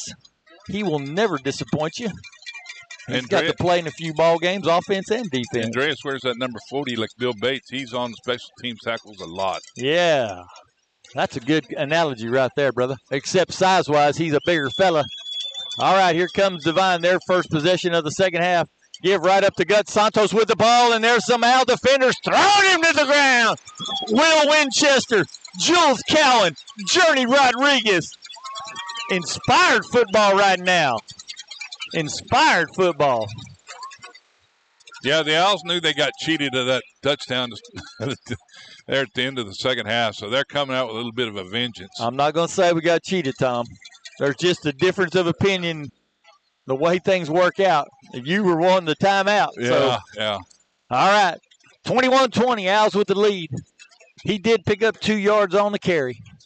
Up to the line they come. Hackabill, the quarterback, under center. He's got one behind him in a 3-point stance. Wingman in motion. Inside counter. Got some room. Hit. Where's the help? There's the help. Owls flying to the football. Much better. I need that one right there. That's Tyler DeLeon. Will Winchester. You inside linebackers making that play. He's still going to get a couple. Third down and a long 6, short 7. Ball at the 29-yard line. The fans cheering them on. The defense chant comes to life. We're not many in fans, but we're inspired. They're fired up. Hackabill under center. Pretty good gap on that left guard side. And he's going to pull it out, running the option. Where's the help? Number 7's out there. Hang on, 6. Where's the help coming? Yes, baby. Anthony Gadea playing some quarterback over there because Aaron Ledesma's hurt. Did a whale of a job turning that thing back on the pitch. Hackabill pitched it to number 7. Nate Ramirez, and they lose 3. It's 4th and 10. They're forced to punt. JoJo Tapia. I wouldn't think they'd fake it from this part of the field on their own 25, but crazier things have happened. It's a good snap, and Contreras gets it off. Some pressure. Get away from it, JoJo. Get away from it. And, oh, man, he fielded that right between 2 defenders. That was a high punt, straight up in the air. A little pressure on Contreras. And now the Owls playing with a short field. It's on the Devine side of the 50-yard line, Tomcat. Yeah, let's punch it in. 8:02 left in the third quarter. Owls leading 21-20, and they've got the football. That was a good sequence of plays right there. Offensively, you got the good touchdown drive, and defensively, you stopped them on 3 plays. So let's get the offense back in the end zone. You got 8 minutes left in the third quarter. All right, up to the line. Straight to the gun. From the sideline to the line of scrimmage. Lutke in motion. We've never given it to him out of that. They give it to Dickens. Oh, and he plows forward. He's going to get nice yardage. He's just a step away from going a long way. He's going from the 48 to the 40. That's an 8-yard carry. Yeah, that's Dickens' best run of the night. Yes, straight up the middle. Going sideways isn't working. They're too quick with their pressure. Back to Dickens, straight up the gut again. The big senior fighting hard to get the first down yardage. Yeah, he's got it. Down to about the 36. So it'll be 1st and 10 as Dickens gets about 4 yards there on 2nd down. And the Owls got another good drive going here. All right. 1st and 10 for Hondo. Lutke and Lentz to the right. Dickens again. And the Owls do this a little bit, and they go Dickens, and sometimes 2 times and try something different, but they start zeroing in on him. He gets back to the line of scrimmage. It'll be 2nd down and 10. Well, in that time, Trey took it to the outside, and that you called it, Devine is so quick. He's got to keep it underneath, in between those tackles. Out of the gun. Dickens off the left edge and trying to plow his way forward. Kid had a handful of, number 2 had a handful of jersey. Colin Dishman. He's going to pick up just a few yards inside the 35 to about the 33. It's going to bring up 3rd down and 6. Everybody looking to the sideline, getting the play. We do not huddle. Coach Carey does a very effective job of using the 40-second clock. 40 seconds between plays unless there's a stoppage, a penalty or something like that. Then they go to 25. Trips to the right, single man to the left. Garcia pulls it out, and he's just going to have to run with the football. They had a blitz on. He's going to get to the 30. And it's going to bring up 4th and about 2. So from there, that would be a 47-yard field goal. And so they are. Yeah, I think Owls are going for it. Yeah. Big play right here. 4th down and 2. 5:30 left in the third quarter. Hondo with a 21-20 advantage. Got to pick up 2 yards. Rolling to the right. He's got Winchester open. He's going deep, though, to Lutke. He had Winchester open in the flat for the first down, and he tried to go big, and the ball swatted away by a Devine defender. You got to get the first down. Yeah, I agree. You got to get the first down. I thought it was right there in front of him. I thought that's what the play that was called. Yeah. I thought that was his target. Yep, pick up the first down. Yeah, we had the first down and a little more yardage with Winchester in the flat. Lutke. Yeah, nobody was on him. Right. So he catches the ball and gets down to at least the 20. All right, so now we got to play a little defense. We did it on the first possession. Let's see if this Owls can stay inspired. We've got a 1-point advantage. They got a man in motion. Now they got 3 on the left. Hackabill in the backfield by himself. Fakes it. He's running back to the right. There's a crowd of people, but he gets into the crowd. Boy, Sebastian Lopez stood him up, and here come the rest of him to plow him down. Jules Cowan right there. He's going to get 5 on the carry. Seabass. Big stick right there. Got about 3.5. Give him 4. Down at the 34. Yeah, it wasn't as much as I thought at first. I thought he was moving, but all right, here we go. 2nd down and about 6. Under center. Man in motion, left to right. Toss sweep right. Santos with the ball. This is their bread and butter. He's going to have big yardage.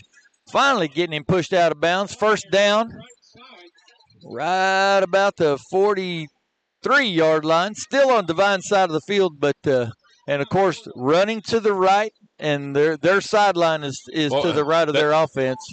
You know, you can almost stack the field to their sideline side. I mean, they have not run any plays to the Hondo Iowa side of the field. So 1st and 10, got about 9 yards on that. All right, up to the line they come. They send a wide slot to the left. Got a wing left. They're heavy left. Now wing in motion, left to right. And he's looking to pass. He's looking for Contreras across the middle of the field. He's wide open. He overthrows him. Adam Rios was coming over and could have easily separated Contreras from the ball with a shoulder if he would have needed to. But he did the wise thing and just let it go. I wish they'd put his shoulder into it. Let him know he can. Well, we don't need any cheap penalties. They protect those guys. You know, the defenseless player. There's a lot of rules that have been put in place, and I don't want a cheap penalty. And I'll take what we got right there. 2nd and 10. I agree.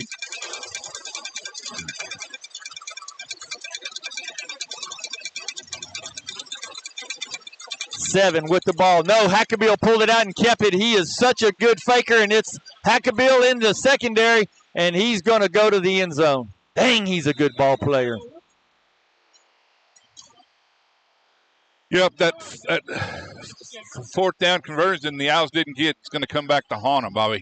Well, draw a circle around it. Unfortunately, we can't do that on an iPad, but if you're keeping stats, there's been a few things that have happened in this game. Play 4th and 2.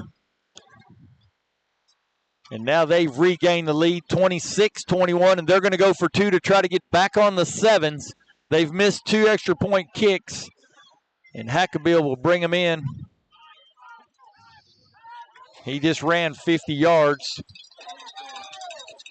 Play clock at 3, 2, 1, and he barely got it off with 1 second. Pressure, throws it out in the flat, and it's incomplete, so they don't get it. That remains huge in this game. 21-26, it's a 5-point advantage.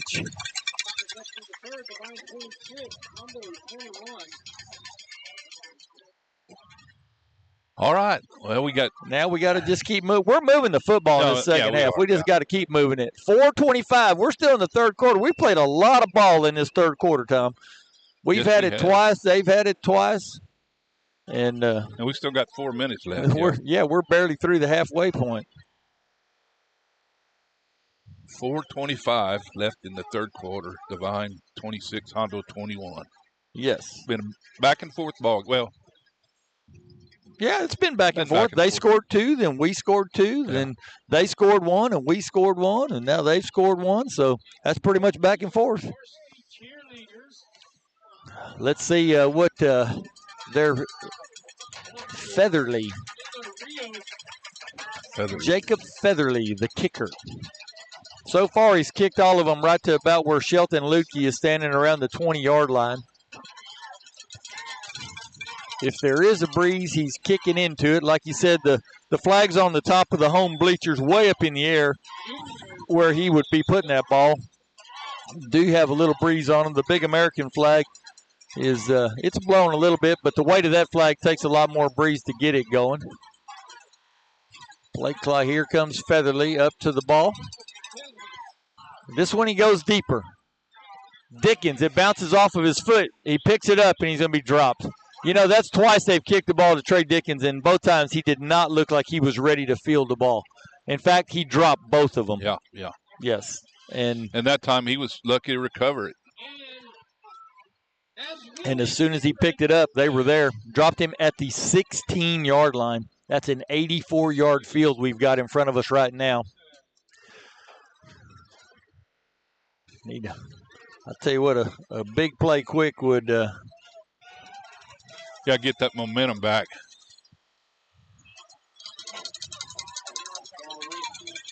Here we go. Garcia.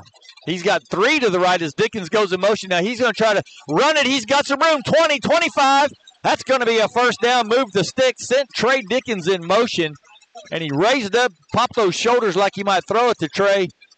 Just enough to make everybody freeze or move a little to that direction. And then he runs straight forward.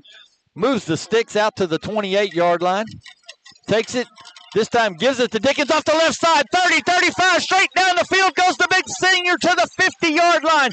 They're going to mark him the 49-yard line as he rolled over a defender. Here come the Owls. Counterpunching back and forth. Play is called. Owls call for the snap. Fake to Dickens. Now what are they doing? How do you call false start after we already run 5 yards? They're saying that one of the receivers. It got awful quiet. One of the receivers jumped. We getting a little excited.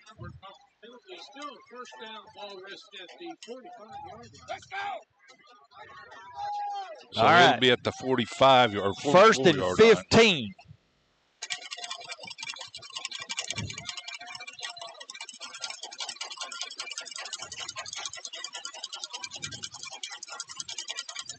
This official over here was giving the guy with the down box a hard time. Garcia takes, rolls to his right, looking, throws a dart, almost intercepted, looking for Lukey. And, you know, we had 2 guys pretty close together right there. That I don't know if that was missed routes or just as that play was taking so long to develop, the receivers kept running and kind of ran toward each other. 2nd down and 15 now. There wasn't much room to. He was trying to thread the needle there, wasn't he, Tom? You bet. Boy, that would have. Oh, look where they spotted the ball. I love it. They gave us our 5 yards back. Well, they're going to figure it out. They'll figure that out. Yeah. Yeah, they gave us the down box never moved. Yeah, the down box never moved, but the first official spotted that thing at the back way at the 49-yard line. Now they move it back to our 44. 2nd down and 15.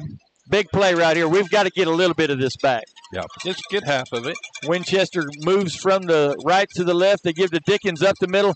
He's trying to find a way. He's going to get the 5 yards back. Big number 70 in on that tackle. Aaron Rivera, another senior. And I'll tell you what, their seniors play a lot of football.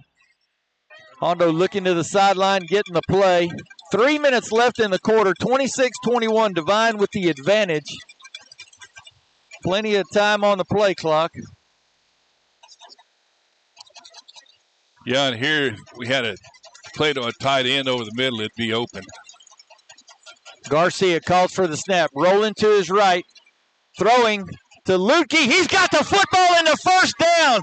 Shelton Lukey in double coverage. Number 1 and number 27 covering Lukey. He's inside the 30 to the 29-yard line on a 3rd down and 10 play. The Owls come up big. Brandon Garcia with great confidence in the senior Shelton Lukey, captain to captain. Snap.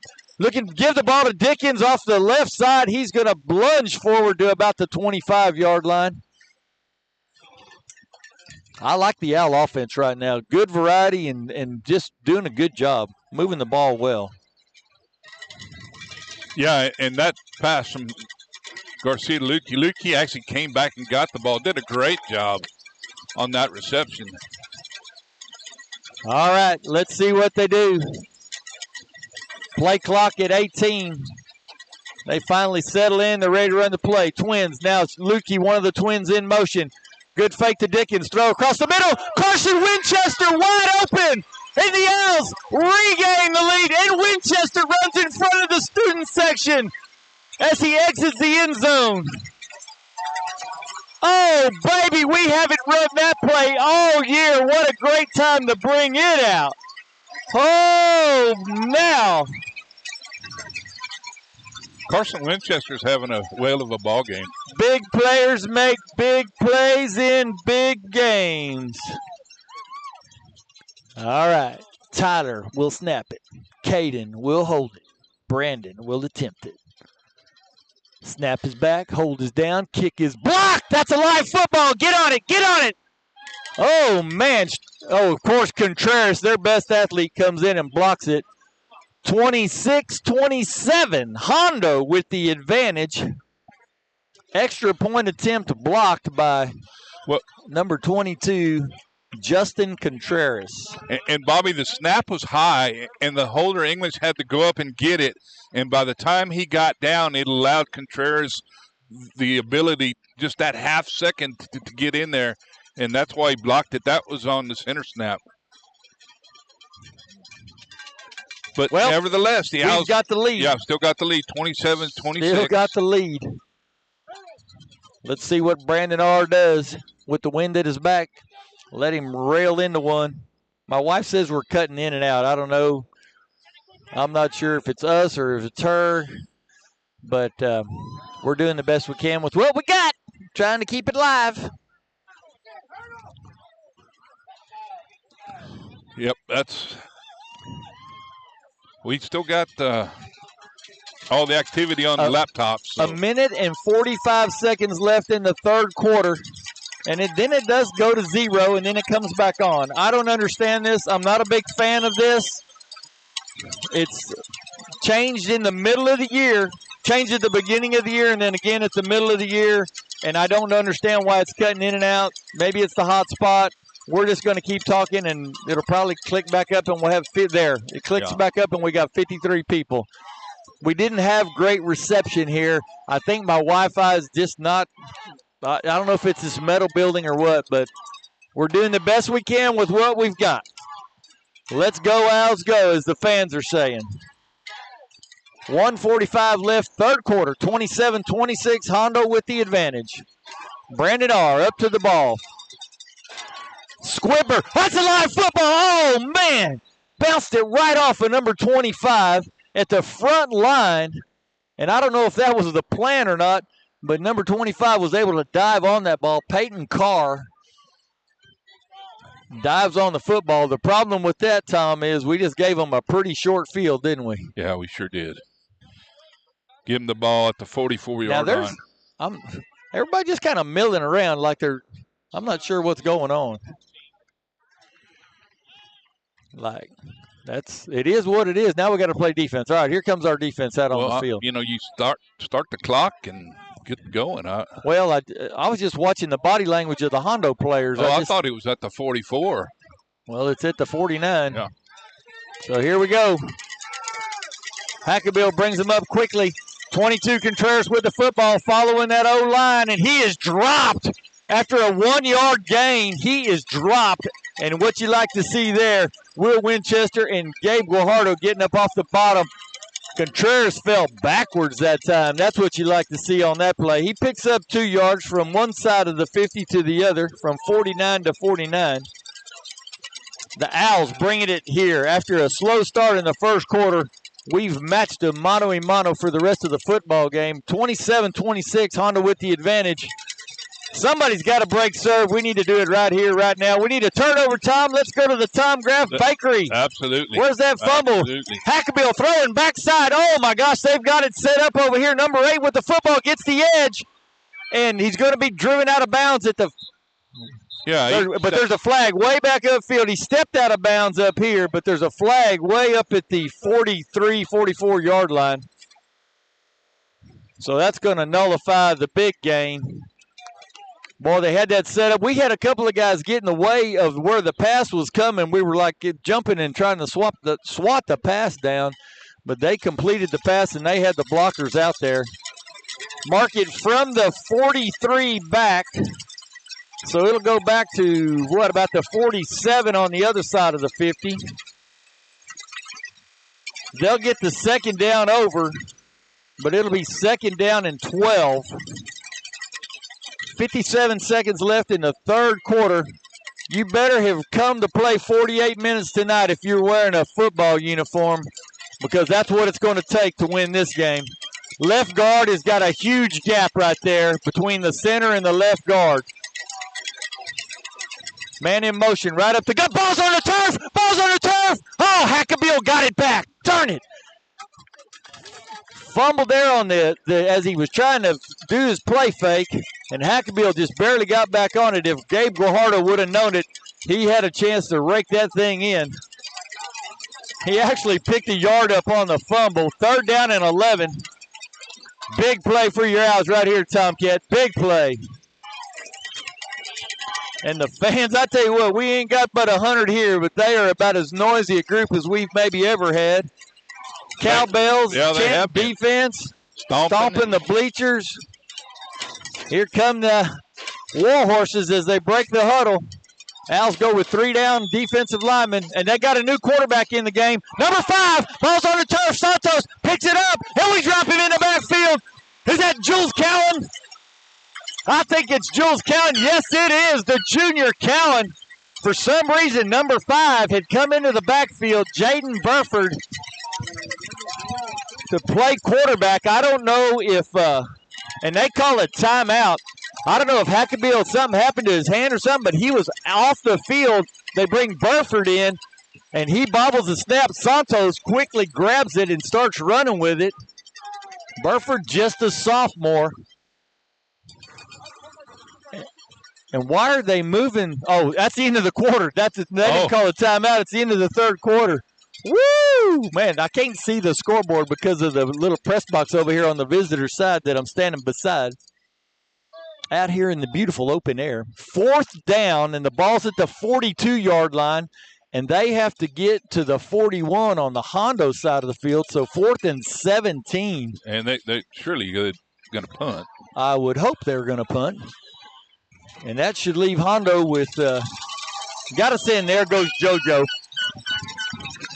And Tom, we got to go into the wind here, but we did well going this direction in the end of the half. Yeah, it's going right to left on the dial now. It's not a brisk breeze. It's just a now, if they could snap it over Contreras' head again, that wouldn't break my heart either. They did that earlier in the ball game. Snap is back. It's a good one right to Contreras, and it's a terrible punt. Get away from it. Get away from it. Get there, and they stop that. He doesn't even punt it for 17 yards, Tom. Yeah. He punted that ball for 14 yards. It went straight up in the air. It came off his foot terribly and went straight in the air, and the Owls wisely got away from it. It was actually rolling back the Devine direction, and a kid finally stopped it. He had plenty of time to punt the football. Yeah, no pressure. He just booted that one. No pressure on him at all. So the Owls have a 56-yard field. All right. 56-yard field, 11 minutes and 50 seconds, and a 1-point lead. Let's see if we can add to it right here. Brandon brings him up. He's got an eye to his left. Now he moves Winchester from the left to the right. Gives to Dickens off the right side. Dickens straight down the field. 40, 25, 30, 25, 20, 10, 5. Touchdown! Touchdown, Hondo Owls. Oh, Nelly! Oh, Nelly! Now, do you go for 2 here? The first play from scrimmage. You're up by 7. No, kick it and go up by 8. Yeah. What a run from the senior. It's been a rough night for Dickens. They've been after him all night long. You keep running him, and eventually he's going to break one, and he did right there. You ride the horse. He got you to the dance, and you finished. Snap is back, kick is up, and your Owls 34-26 advantage now over the Devine Warhorses. We'll take that. Blew the hole open right up the gut, and Trey Dickens blasted through that hole. Then he veered over to his left, and down that Hondo side of the field he went. Guy dragging on him about the 5-yard line, and the Owls get it in the end zone. One play drive, Tom. Yeah, Bobby, Trey had 4 yards at halftime. He's got 11 carries for 108 yards overall, so he has come on in his second half. How long was that run right there? That was 56 yards. One play, 56 yards and a Hondo touchdown, 34-26. Bang. Now, this defense has been inspired. And their dad, look at here. We got some of that defense down here, 2, 4, 6 of them down here. They've separated themselves. They're talking about the unity that we need to have and the intensity that we need to take in this fourth quarter as Brandon R. tees it up. Right to left on the dial. Now, what's he going to do? Where's the pooch going, or does he go deep? Goes deep, he's kicking into a pretty tough wind. Always sets it up 2 yards in from the right hash, regardless of which direction we're going. I bet number 25 is looking at that ball like, is it coming at me again? Kicking the opposite direction this time. First time in the half, we're kicking from the north to the south. It's a squibber. Hit the ground one more time. Number 6 with a football. And oh, yeah. Woo, that was a tough tackle. But he's out to the 42-yard line. Number 6 carrying the mail that time. Xavier Contreras. I wonder if he's related to Justin Contreras. 41-yard line. Well, that's a shorter field. We'd like to see it longer than that, but all right, here comes Devine breaking that huddle. Hackville back in the ball game, under center. Has a back behind him. Gives it to that back right up the middle. He's going to get to the 45. That's 4 yards on the play.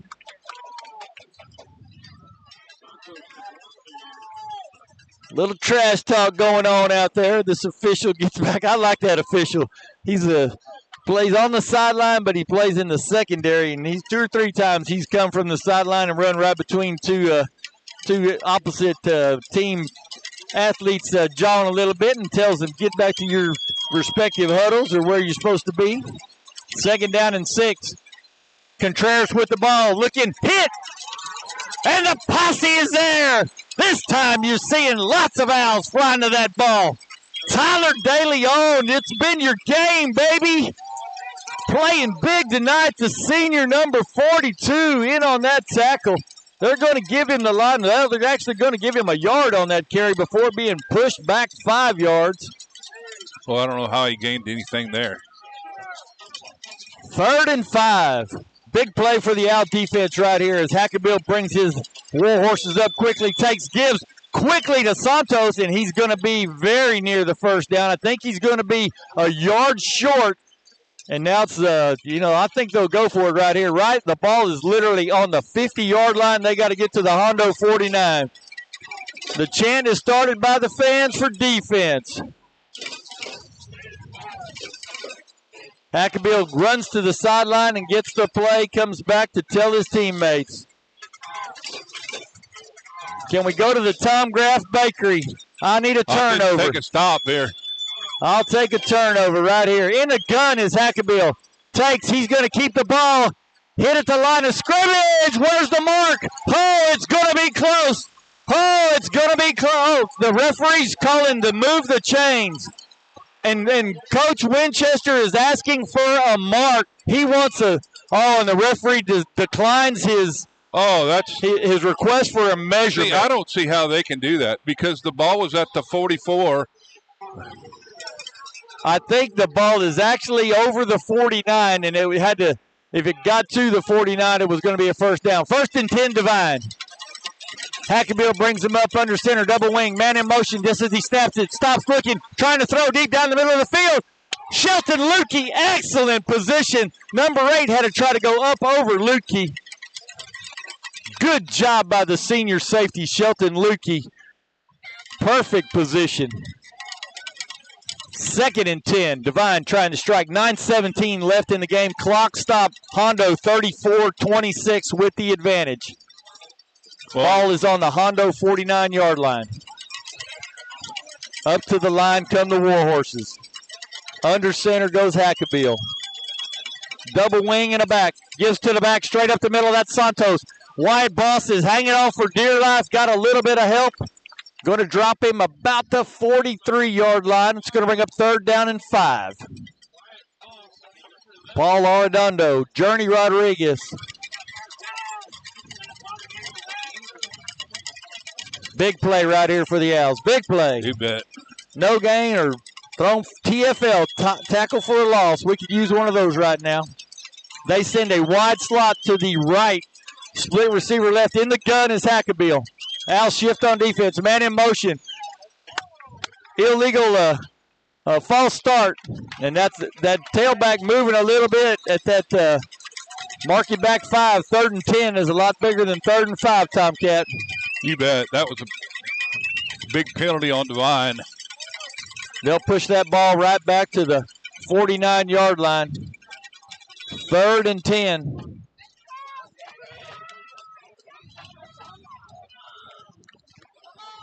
Still a big play. He sends 3 to the left and 2 to the right. They have changed the play. Now, from the left to the right, he stops. He goes back. They're confused. They are forced to take a timeout. Their players did not know what the play was going to be. Coaches yelling at them, trying to get them where they're supposed to be. And the Owls will take it with them. 8:39 left in the ball game. Owls with a 34-26 advantage. This one has been everything it was billed to be. Boy, it has been a whale of a ball game. I never expected to be back and forth like this. But, you never know with Devine and Hondo. Why wouldn't you? It's a dead heat in the Padilla Pole. It's a 5-point in the Harris Pole. You're right. This is what both teams are 4-1. 5-1, whatever we are. Playing in Devine. It don't matter where you're playing. You're playing your arch rival, and both teams are good. And all the polls are close to each other. This is what high school football is all about. Heavyweights just met in the middle of the ring, and they're just trading punches. They make a play. We make a play. Back and forth. 3rd and 10. Time for us to make a play. Now, you got to be aware of that little screen pass, Bobby. Yeah, they've run it twice for touchdowns, and one came off the board. All right, they send Contreras and another fellow. Split left.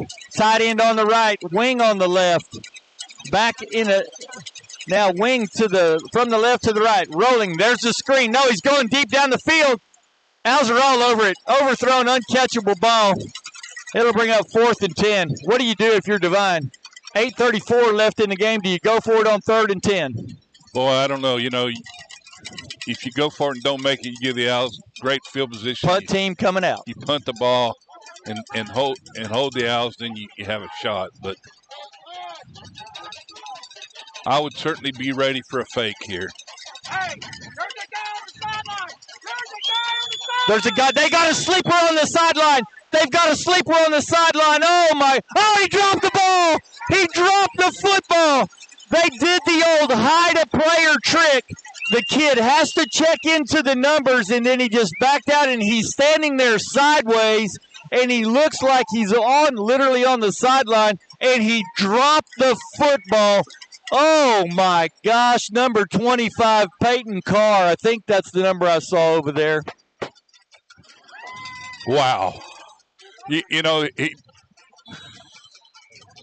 his eyes got big, and he just dropped it.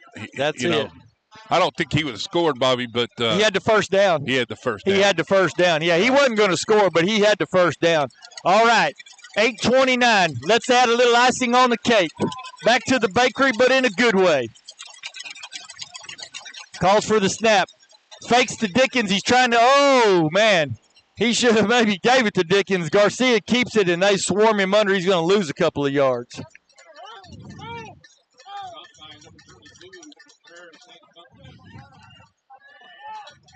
So, loss of 2.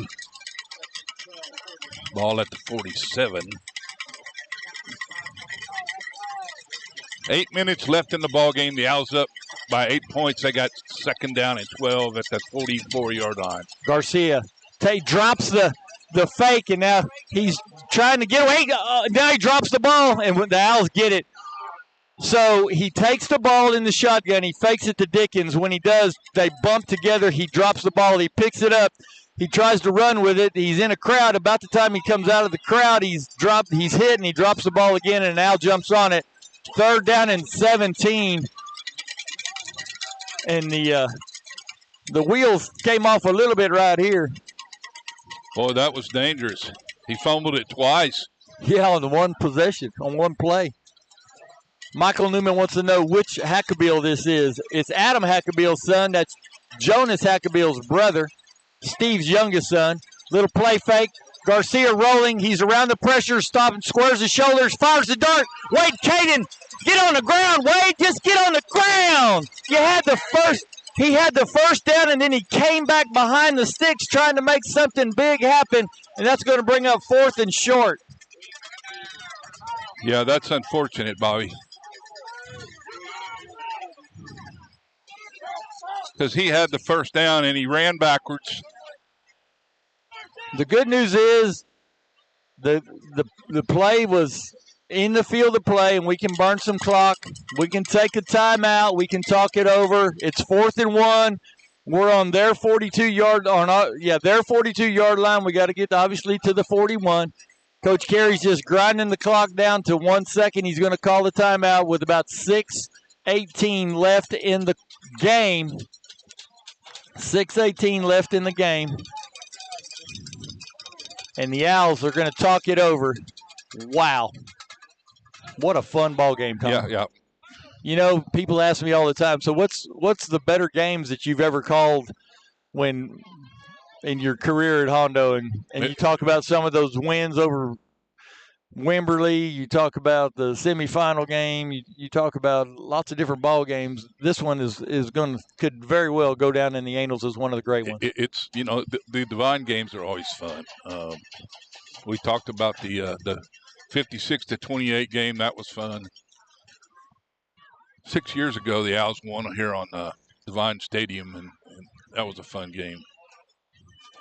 All right, 4th and 1.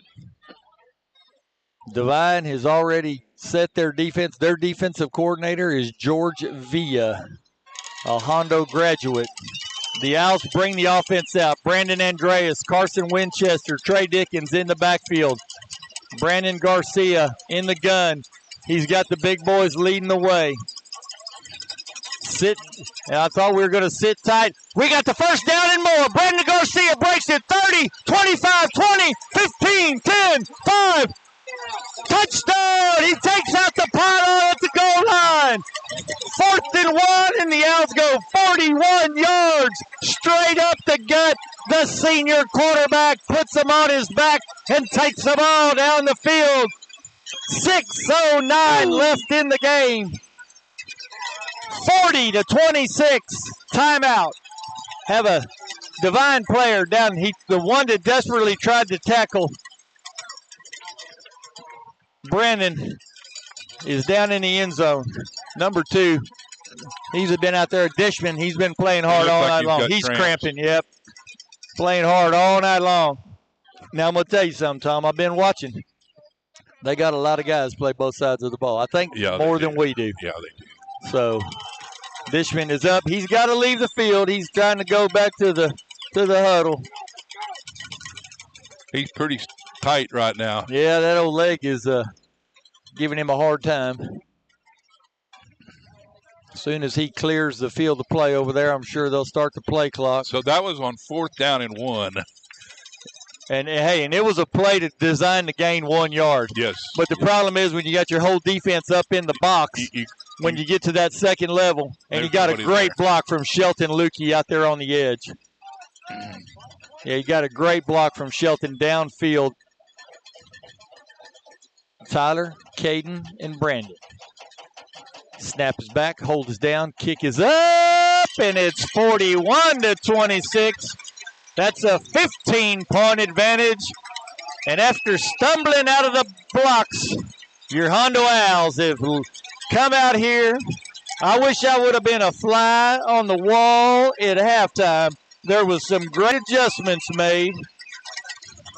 Yeah, there really was, especially defensively. Either that or a gut check time or something. You said coming into the game, the Owls did not have a lot of intensity, and they came out and played with a lot more intensity in this second half, especially defensively. They just really, I felt like they were doubting themselves to start this football game. They just didn't look like they believed they could win this game. Coach Jodell Carey, he's got his defense down there. He's talking to him, 4 or 5 of those young men that are not on the kickoff team. Shelton and Gabe Guajardo, Tyler DeLeon, Will Winchester, Seabass, Sebastian Lopez.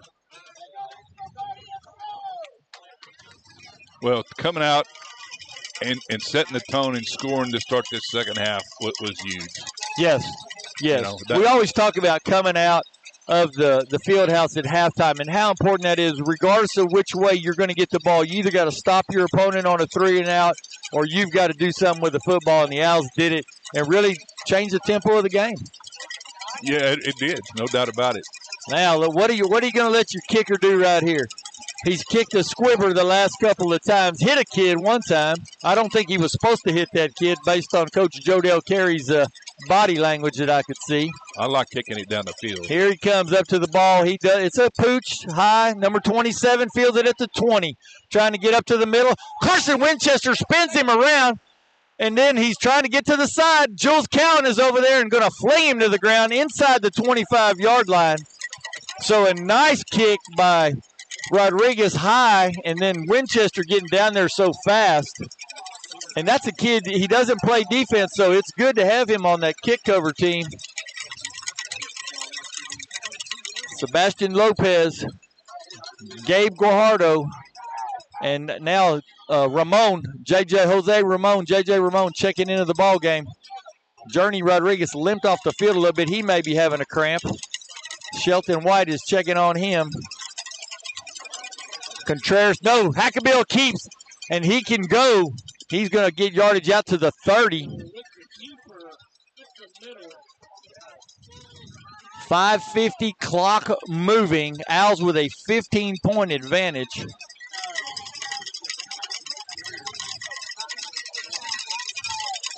Let's see what the Warhorses do. Second down and a long 3 or a short 4. Up to the line. They huddle every play. Go under center most plays. Back to double wing. Now they're trying to throw backside pass. Boss there. A lot of Owls there. A lot of Owls. He's going to probably get the first down. Wyatt Boss, the first Owl there. Let's see what the stoppage of play. Everything's way over on the far side of the field. We got a player down, so the Owls are going to come over to the Hondo sideline. They can get some coaching and some water. And I don't know if it's another cramp. There was some bodies flying toward the end of that play. He is actually still short of, or very close to the first down, I should say. Very close. Well, the down box has got it as first down, but They have not moved. They haven't moved yet. the sticks. Now they're going to move the sticks. They'll go ahead and move the sticks. And I didn't get my binoculars out. If I get my binoculars out, I don't ever use them. Since we're outside and unlimited, thank God you had your table in your truck. I've learned to just carry it with me. And it's a nice little fold-up deal that I can't get a number off the young man. It's one of the Devine players way over on the far side of the field near the Devine sideline. Well, and so far there's been a minute off the scoreboard, and they've got 10 yards. So, now, it's a lineman over there, one of the big boys. 50, 58 maybe. 58, yeah. And they don't have a 58 on their roster, so maybe 50. If it's 50, it's Cannon Ramirez. And they're helping him off. Al's front is Sebastian Lopez, Gabe Guajardo, and J.J. Ramon. Ramon in because Journey Rodriguez was cramping. He's still working his cramp out down here. That tells you something about this football game. On a cool evening in South Texas, players from both teams cramping up because they're leaving it out there on the field tonight. 1st and 10 for Devine. Should start the clock, and they have started inside of 5 minutes now. Hackerbill running the option to the right, trying to get the edge, and nice play. I'm going to tell you something about Jules Cowan. If he gets that claw on you, you're going to the ground. Jules Cowan just strung that thing out, and he gets a hand on you, he drops you. They're going to give him a yard on the play, but it's a short yard, I guarantee you that. 4:25, and the clock moving. Owls with a 15-point lead, 41-26. Big play right here on 2nd down and 9. Big play. They send two receivers split to the left, and they got a wing to the right and a tight end to the right and a back behind. Hackerbill drops, steps into the pocket, fires it out. Incomplete. Number 8 trying to make a cut back on the ball, falls down. 3rd and 9. Well, and they're on their own 32-yard line. I kind of felt that they had to throw the ball with 4 minutes left in the game, down by 2 scores. And Hackerbill has hit the screen passes, but he has not hit anything downfield. I wish you wouldn't have said that. 3rd and 9. I got faith in our secondary. The secondary has played outstanding. Arredondo back in the game. Journey Rodriguez back in the game. In the gun is Hackerbill. He's got them split everywhere. Man in motion. Heavy to the right. Throws out the jailbreak screen. Contreras. And he's going to be hit and dropped at the 35-yard line. 4th down and 7. No, they're going to mark him the 36. 4th and 6. Maybe 4th and 5. I'm going to say 6. Almost forced to go for it with 3. Why is the clock stopped? Why is the clock stopped? Did they call a timeout? I don't. Is there a flag? I don't see a flag. They're talking to the. It was a false start against Devine. We declined the penalty. It was an illegal formation. That's what it was. They should wind the clock. They do not wind the clock. Now they got it. Hackerbill in the gun. They look to the sideline. They call timeout. They're down to 1 timeout left. Got to talk it over. P.J. Wells and the crew on the Devine side. Dustin Templin, George Proctor, Coach Carey over here on the Hondo side. Well, the Owls have just done a better job in this 4th quarter. They've matched the physical play, and the offensive line has taken over. We've had a long run by Trey Dickens and a long run by Brandon Garcia. And defensively, the defense has gotten stronger as the game wore on. All right, Templin sends them out there, gives them their marching orders. Coach Proctor Last second adjustments. Off the field the coaches come. Players getting set. Both sides of the ball. 3:47 left in the ball game. Owls with a 15-point lead. 4th down and 7. Hackabill drops. Looking, trying to go deep down the field. He's got an open receiver, and he caught it. How did we let him get behind us on 4th and 7? Number 8 with the catch. Mason Burford reels it in. Set the ball set it somewhere. Usually by now they've got it set and started the clock. Clock is rolling. Now they're moving the ball back to the 25-yard line. And now they'll start the clock. 1st and 10 from the 25-yard line. Make them burn a little clock right here. Pick. Interception would be nice. Hackabill in the gun. Man in motion. The left. They got a guy moving. They got a guy moving. False start on the left side of their offensive line. That'll be 1st and 15. The good news is because the clock was going, the rule is once the ball's set, you should wind that clock. Yes, turn that baby on, and they do. And it'll be right at 3 minutes as they get up to the line about the time they snap the ball. Hackabill's in the gun. He's got a tight end and a split receiver on the right, a wing and a split on the left. Looks right, pumps, goes deep. Adam Rios is in pretty good shape. Oh, can't quite come up with the ball. Incomplete. 2nd and 15 from the 30-yard line. 2:56 left in the ball game. 41-26, the Owls with the advantage. If anything there, the offensive receiver became the defender because Rios had a beat on the football. I love it, Tomcat. It's been a fun game, Bobby. The Owls up by 15 with 2:56 left. Devine is threatening here. 2nd and 15, the ball on the Hondo 30-yard line.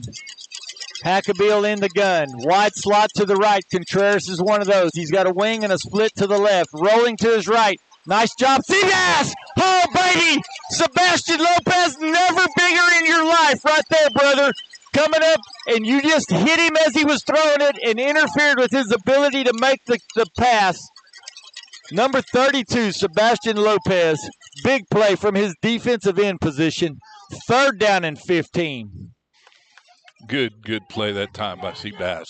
He played that outside shoulder, kept him contained, and it exploded into him right when he realized he have to set up to throw a little bit. Hackabill's going under center this time. Split a guy to the right. They're going to toss, and now it's a little razzle-dazzle. Looking deep down the field, he just throws it up. And the Owls knock it out of the way. Number 10, Caden English, doing a great job. He handed off to Santos. Santos, the old flea flicker, pitches it back to Hackabill, and Hackabill throws one into double coverage. Caden English, Shelton Lutke back there. 4th and 15, 2:44 left in the ball game. I don't think that fooled anybody. The Owls are ready for it. Those defensive backs are mostly seniors. Caden English is a junior, but you got Shelton Lutke and JoJo Tapia back there leading the way at the safeties, and they're doing a whale of a job. Back to the gun they go. This is the ball game right here, absolutely. Hackabill takes, looks left, pump fakes. Now he's trying to go deep up over the top. Shelton Lutke picks it off. 10, 15, bringing it back out. 20, 25. Find some room, baby. Oh, baby, out to the 40-yard line. Right down the Devine side of the field. You love it when a captain makes a big play. In the unofficial rule book, he should have swatted that down. I'm glad he picked it and ran it out. He got it back to about the 40-yard line. He did. 2:33 left in the ball game. And there is a flag. There's a flag way over on the far side of the field. So let's see what the laundry's about first. It's going to be an illegal block in the back against Hondo, so they're going to move the ball back. Right when Shelton was exploding down the sideline, we got a little laundry, so there's a penalty on the play.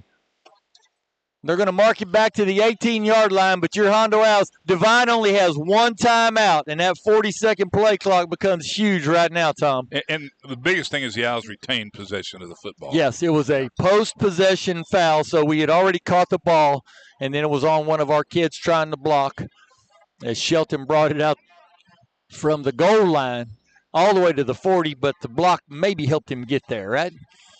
All right, here come the Owls offense to the line of scrimmage.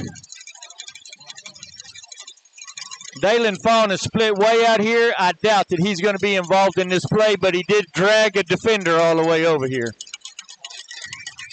2:33 left in the game. They got the jumbo package in. Dickens with the ball. He just goes straight forward. And I tell you what, the Owls' physicality in this football game, Tom, as this game has worn on, we've got more and more physical, both sides of the ball. Absolutely. And we were timid at the beginning of this game. We allowed Devine to kind of push us around a little bit. Now Coach Carey working that play clock. Play clock at 20, game clock at 2:05. So we'll grind that thing all the way down inside of 2 minutes. Picked up only a yard, maybe two on that first carry. And they had to punt with 20 seconds left. They do have a timeout. When will they burn it? Winchester with the ball. Oh, man, bobbing and weaving. It's over, baby. Here comes Carson Winchester down the sideline. It's a first down for your Hondo Owls, and now we don't have to punt because we've got enough time to run it out, baby. Woo! Big players make big plays in big games, and Carson Winchester's made about 4 in this one. Trey Dickens had a big one. Brandon Garcia's made a few big ones. Our defensive guys have rose to the challenge. What a ball game, Tom. Yeah, it really was. Really is. It really is. It's been a heck of a ball game. We're not in the was category yet. Yeah, a minute 25 left. But the Owls are definitely starting to smell victory here. You bet they are. I think we might have had to take a timeout because we're trying to get the right personnel on the field. Your Hondo Owls, after taking one to the chops and falling behind in this football game, 14-0, have come out in this second half, and with a minute and 24 seconds left in the game. Well, they've just really dominated this second half. And you talked about it. I love this right here. There's a timeout, and Coach Carey, is there going to be a charge timeout? Now, I guess there is a charge timeout. I'm not sure what happened, but the whole Devine team went to the sideline, and Coach Carey had his offense up at the line of scrimmage ready to snap the ball. Now he's pointing to the scoreboard. And he probably told them there's a minute. Oh, they put it back to a minute 40. I think that's why they originally stopped the clock. And we are assuming the victory formation. Winchester and Dickens. Lukey's in the game. He'll be lined up 5 yards behind Garcia. Yeah, we'll snap the ball with about a minute and 10 left. He was driven out of bounds.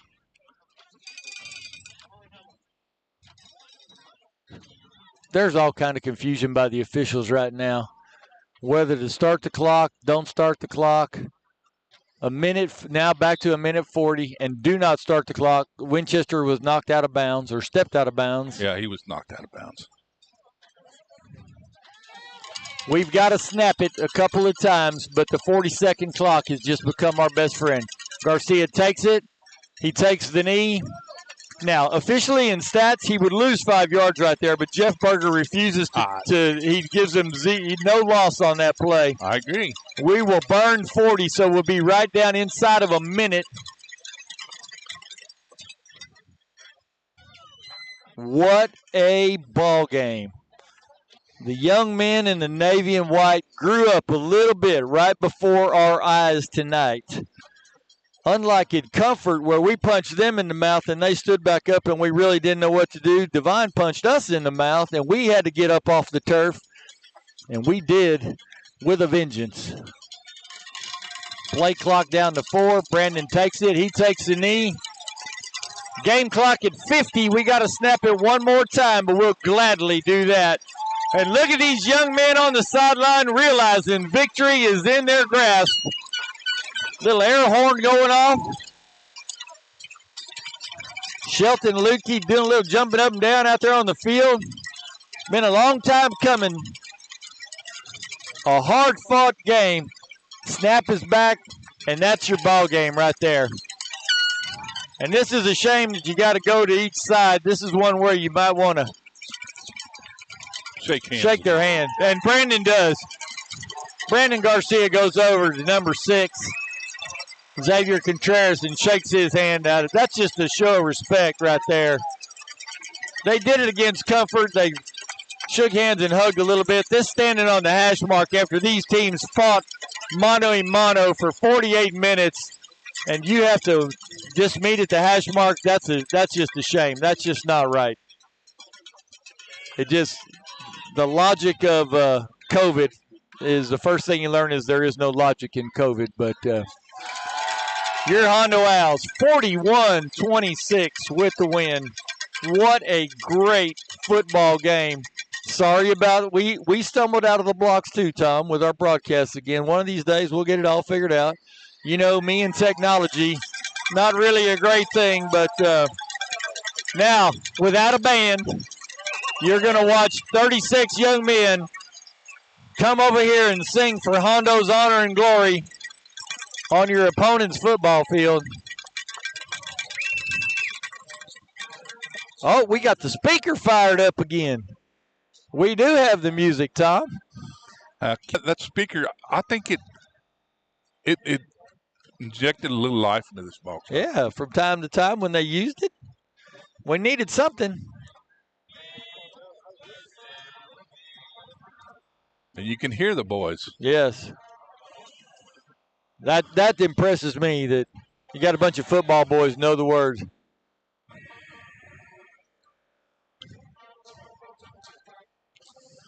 What a game. What a war. Absolute war. Yeah, your Hondo Owls victorious over the Devine Warhorses. Several plays we said to circle in the first half to see if they came back and haunted us in the second half. Your Owls just wanted it more than they did. What a war. Channel 12, if you're still listening, you folks tune in to Channel 12. They've got Brandon Garcia down there right now. They're going to have Carson Winchester in a few minutes. They're going to interview these young men over this hard-fought victory on Warhorse Stadium tonight. Always good to win one. Even better if you can win it on your opponent's field. Tom, you got stats? Yeah, I got stats, Bobby, and let's start off with the scoring recap. Devine led 20-14 at halftime. The Owls came out and got a 65-yard drive to start out their third quarter possession. They got a 25-yard pass from Brandon Garcia to Carson Winchester, and they got the 7-yard pass from Dalen Fawn, on the wide receiver reverse. I was reading. Come on, Tom. You're reading your own notes on your iPad. I was one line too far. But anyway, so they get the 7-yard pass to start out the third quarter. PAT was good. Go up 21-20. Devine comes right back. They get a 57-yard rushing touchdown by Brady Hackabill, who has been a thorn in the Owls' side for 3 years now. So, no, just 2. 2 He's years. Just a junior. Just a junior. Yeah. So we got him next year. The Owls respond. They get a 20-yard Carson Winchester, 25-yard pass from Brandon Garcia, go up 27-26. Never gave up the lead. Stopped Devine. Trey Dickens, first play of the fourth quarter, goes 56 yards. The Owls up 34-26, and then Brandon Garcia on 4th down and 1. It really a kind of a critical point in the game because Devine was still in it, but down by 8. Hey, and we're at the 40-yard line. We're at the 40-yard line. We're at the 40-yard line. We're in the middle of the field on 4th and 1. And we go for it, and Brandon Garcia takes it to the house. A big play in the game. That was extra point good. That was the final score, 41-26. So, first downs. I think Devine had a 16-7 at halftime. Ends up Hondo Owls 18, Devine 17. Wow. So I think Devine had 2 first downs in the second half. Wow. Rushing yards, the Owls 35 for 204 after having 9 in the first half. We rushed the ball for 200 yards in the second half. Yes, the second half. Devine 46 for 250. A lot of that was in the first half. Receiving yardage, the Owls 11 receptions for 203 yards.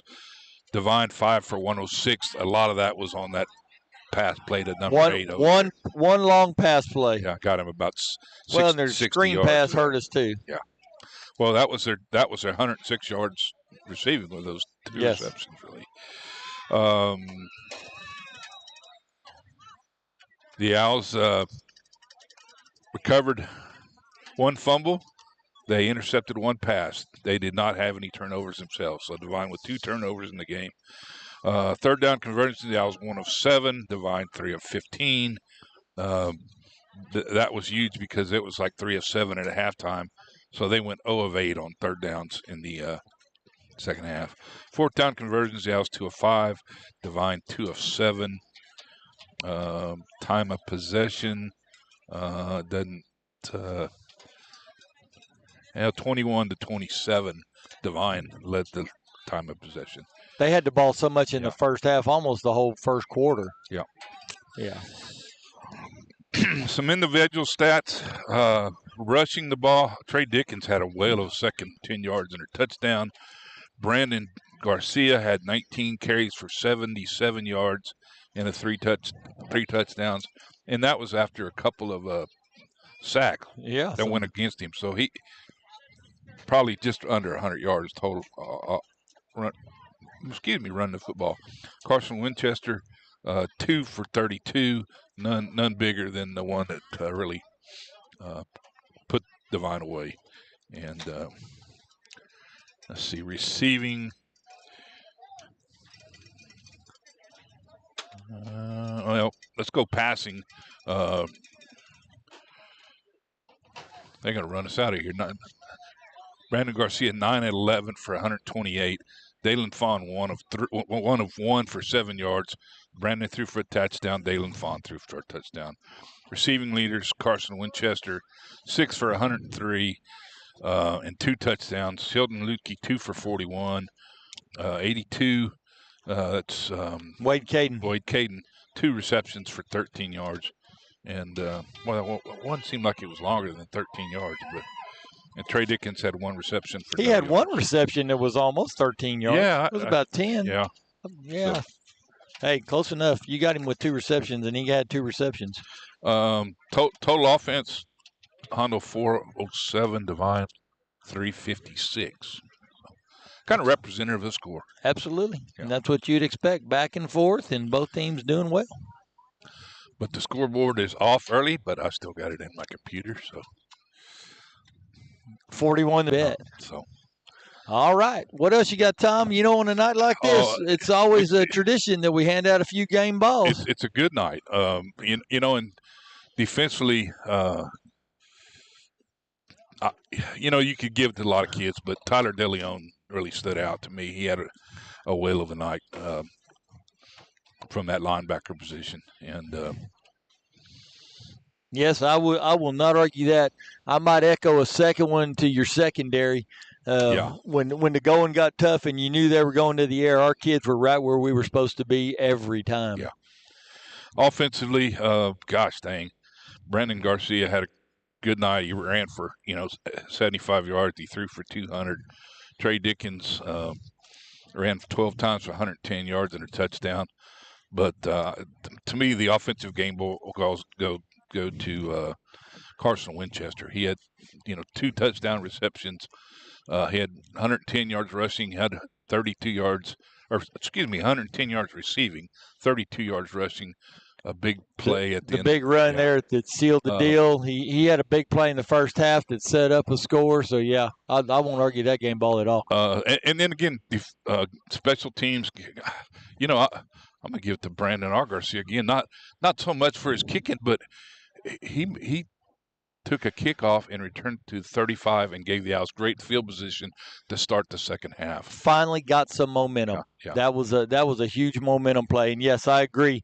I would give a special teams game ball to him, but this time not for as much as Foot. He was 6 for 7 on extra points and did a good job kicking off, but that big kickoff return was huge. It was a momentum swinger.